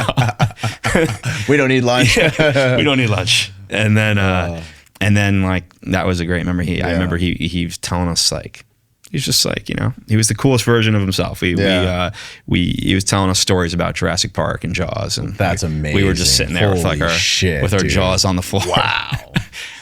Remember literally walking away from that lunch and being like, I cannot fucking believe that just happened. That's wild. Yeah. Fun fact: I was a production assistant or a camera production assistant on a movie with the cinematographer who did Independence Day, the DP of Independence Day.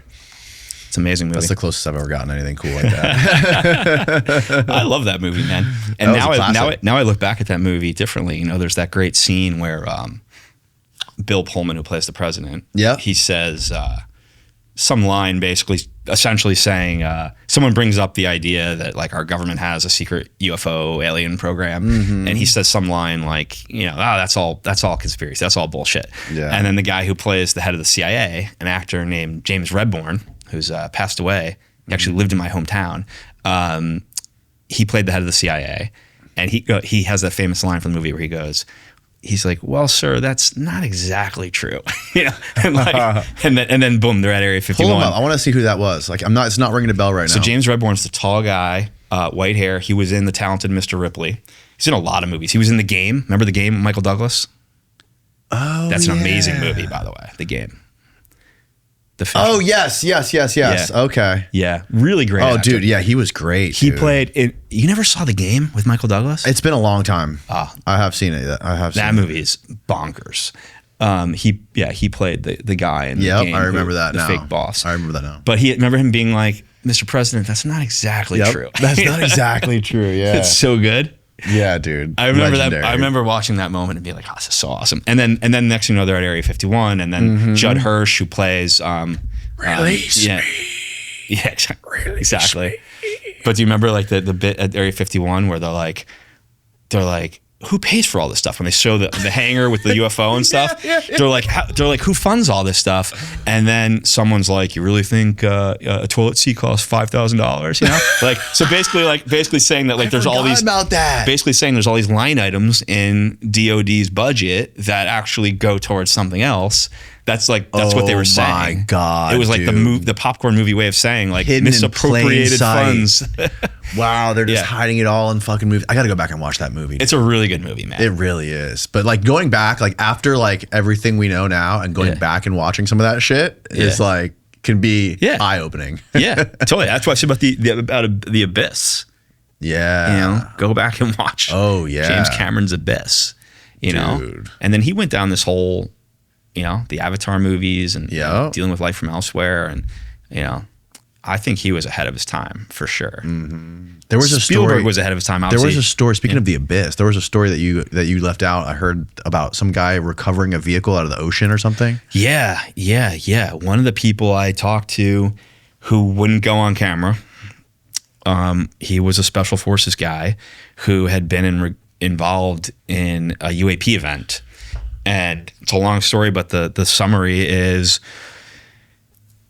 when we test missiles, there's a couple ways we test missiles, so it's not generally speaking, but one of the ways we test missiles, we shoot them out into the ocean, they drop into the ocean, they go far distance and they drop into the ocean, and then we send special forces teams to go recover them, usually like Navy SEALs. They'll just go recover the missile. They put it on some kind of like a recovery system, and they bring it up into a chopper, take it back, and then they pull all the data from it for their tests, like how it performed. So that's just like a thing we do. And so one of these tests happened, and the recovery was happening, and this guy was in the water with a couple of his colleagues, and they had like I don't know what the correct word is. Did he tell you what ocean? No. I don't know if it was a chain or a pulley system, but whatever. They had this system for connecting the missile, and there was a helicopter floating above them. There was a few of these guys in the water doing this, and then apparently a giant UAP came out of the ocean, like classic saucer UFO, and it was just there. They look up, they're freaking out. People in the chopper are freaking out, and apparently this thing just took the missile somehow. Like they described it as like a magnet almost, like it just took it. Whoa. Yeah. And then it took off. And these guys were just swimming in the water. Yeah. Yeah. Oh my God. Yeah. Dude. Yeah. That's fucking terrifying. It's crazy. It's crazy. But it was a really credible guy, and he wouldn't go on camera. He wouldn't do it. Wouldn't do an interview. He was. I thought he was going to at one point, but decided couldn't do it. But apparently, that kind of thing has happened before. It's not like an isolated incident. The ocean stuff is definitely fascinating. You know, it is. It really is, man. We might find out there's a whole civilization under the ocean. Totally, man. I had this NASA guy on about a year ago, Kevin Knuth. He is a former NASA contractor, and he was explaining to me. It made so much sense when he explained this to me. He says, if you're a interplanetary civilization and you want to jump between planet to planet, he goes, it's not a good idea to stay in the atmospheres because the atmospheres are so volatile from planet to planet. Like the atmosphere of Venus is like 900 degrees Fahrenheit on like a cold day. So it's like fucking hell, right? And not only that, but like the pressure's different. That there's volcanoes, asteroids, comets, all kinds of shit you can't predict in the atmosphere. But if you can find a planet with liquid water can only exist between 33 degrees and like 200 degrees Fahrenheit. And the pressure, if you want to get the pressure right, you just dial it down to the depth. You're going to get the right pressure depending on the depth that you're at, with the atmospheres that you're at. So you would just go to water worlds because you can get the exact temperature and pressure. And if you had the ability to warp space-time in a localized area and create like a bubble around your craft, that's the key to interstellar travel. Right. You could explore, our galaxy, other galaxies, and you could find these places. Right, totally. Well, it's definitely the key to interstellar travel, which is wild. Yeah. Wait, but by the way, the other thing you just made me think of, when we were talking about Spielberg, he was so ahead of his time with this topic, right? Like he clearly had some insight in the 70s when he made Close Encounters, and when he made E.T. Definitely. But he also, people forget, he also wrote Poltergeist, the movie about... I didn't know he wrote that. Yeah, about paranormal activity and a family dealing with it at home. And he was very ahead of his time. Go back and rewatch I would like Poltergeist. to get that guy some truth serum. He's tackled some really interesting topics for sure, and I'm pumped for Disclosure Day. I will definitely be watching that movie in the theater opening weekend. 100%, bro. Yeah, I think he had real consultants in the same way that before I made the Age of Disclosure, I formed relationships with high level intelligence officials who really kind of like helped me understand the lay of the land and how serious it is and how real it is. And my understanding is he also had insights. Jacques Vallée was one of the consultants on the movie. That's the French scientist character in Close Encounters is based on Jacques Vallée, and Jacques had worked with Project Blue Book, and I believe Spielberg's talked publicly about how Alan Hynek, who was the lead investigator of Project Blue Book, was one of his consultants. So yeah, he had people informing him. There's also that great story. I can't remember who shared this, but there's a great story about Spielberg doing a screening of E.T. at the White House for Reagan. And on the way out, Reagan commenting on how there's just a few people who know how close to true the E.T. story is, or how much truth there is, or some line like that. I believe Spielberg might have told this story. Really? We got to look it up. We got to find it online. But no way. It's a great story. Look that up. Yeah. Reagan. Just do Reagan Spielberg E.T. screening. Reagan Spielberg E.T. screening story. Yeah. See what comes up with that. Yeah. I can't remember where. I've never heard that. Yeah. Who was the president that was super obsessed with UFOs? Well, there was a lot. Ford was into it. Carter was into it. Reagan was into it. There was a story. There was a famous story of Jackie Gleason and Nixon. I think. Yeah. So that is a famous story that I've heard as well. Of apparently Nixon was a big Jackie Gleason fan. Yeah, and Jackie Gleason was very obsessed with this topic. And apparently there was one day where they were talking on the golf course about it, and Nixon apparently said, basically, you this wanna is see a fucking this alien? is real. I'm going to show you some stuff, and apparently he showed him a recovered UFO on a military base. Oh, I thought he showed him an alien. I thought the story was he showed him an alien body. Oh, well, I didn't know that. That's I could be wrong. That's what I and thought it was. and this particular story, just to say it, I don't know what source that came from. This is just something that's kind of like a story that's like out a myth there that's out in there, pop yeah. culture. I don't know if it's real or not real, but the Reagan thing, I'm pretty sure. Here's the story about Spielberg and E.T. Can you zoom in a little bit? In the new interview, Ain't Cool News, Spielberg details the time he screened the classic film E.T. at the White House for Reagan and distinguished guests and the former president's coy response to the alien epic. This is a quote from Spielberg.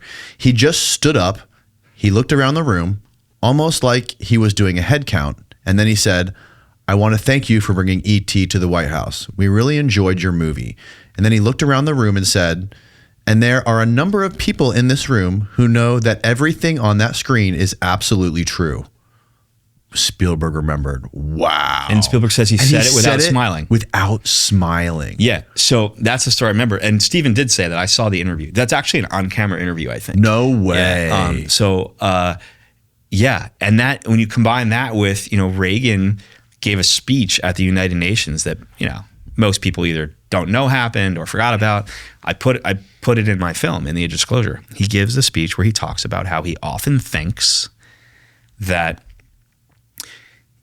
the one thing that will unite humanity is amongst adversaries is a threat from another intelligent life from outside this planet. Right. And how it will help us see more of what we have in common than our differences. We'll think of each other instead of Americans and Chinese and Russians, we'll think of each other as Earthlings. Yeah. But the wild thing about that is, like, put yourself in his shoes. He's the president of the United States. He's giving a speech at the UN. He can say anything he wants. Right. And he chooses to say that he often thinks about this. Why do you often think about this? Right. Unless it's a situation that you have to think about. Mm-hmm. The president of the United States doesn't have, like, free time, Like, yeah, you're choosing very specifically to say that you often think about this.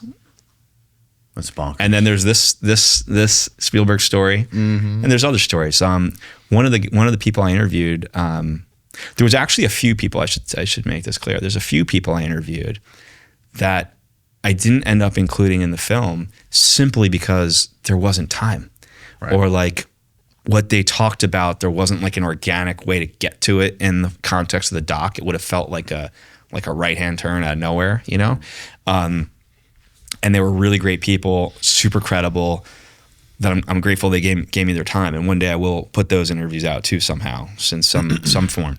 But one of them was a former NSA guy who was involved in Reagan's Star Wars program. And he says on camera that he came to understand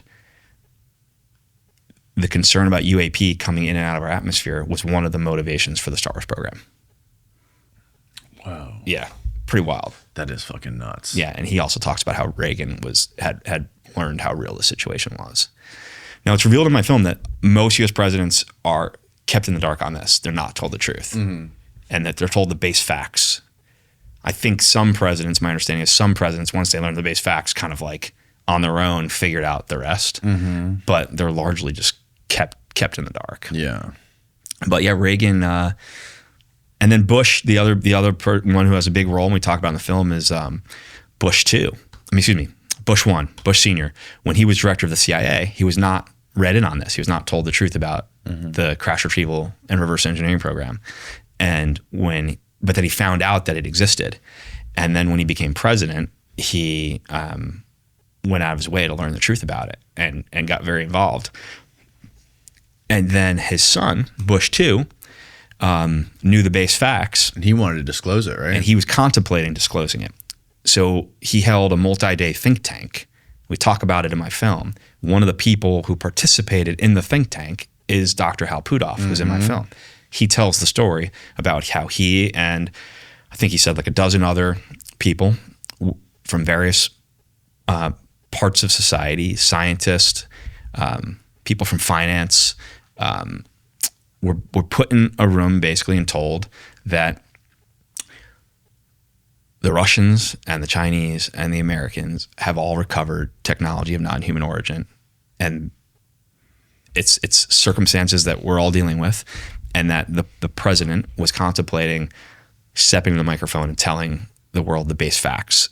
And he wanted this group of people to assess what the repercussions would be, what the impact would be on society, and rank it from a 1 to 10 scale, each vertical, like the impact on religion, the impact on the economy, the impact on just a list of things, right? Mm-hmm.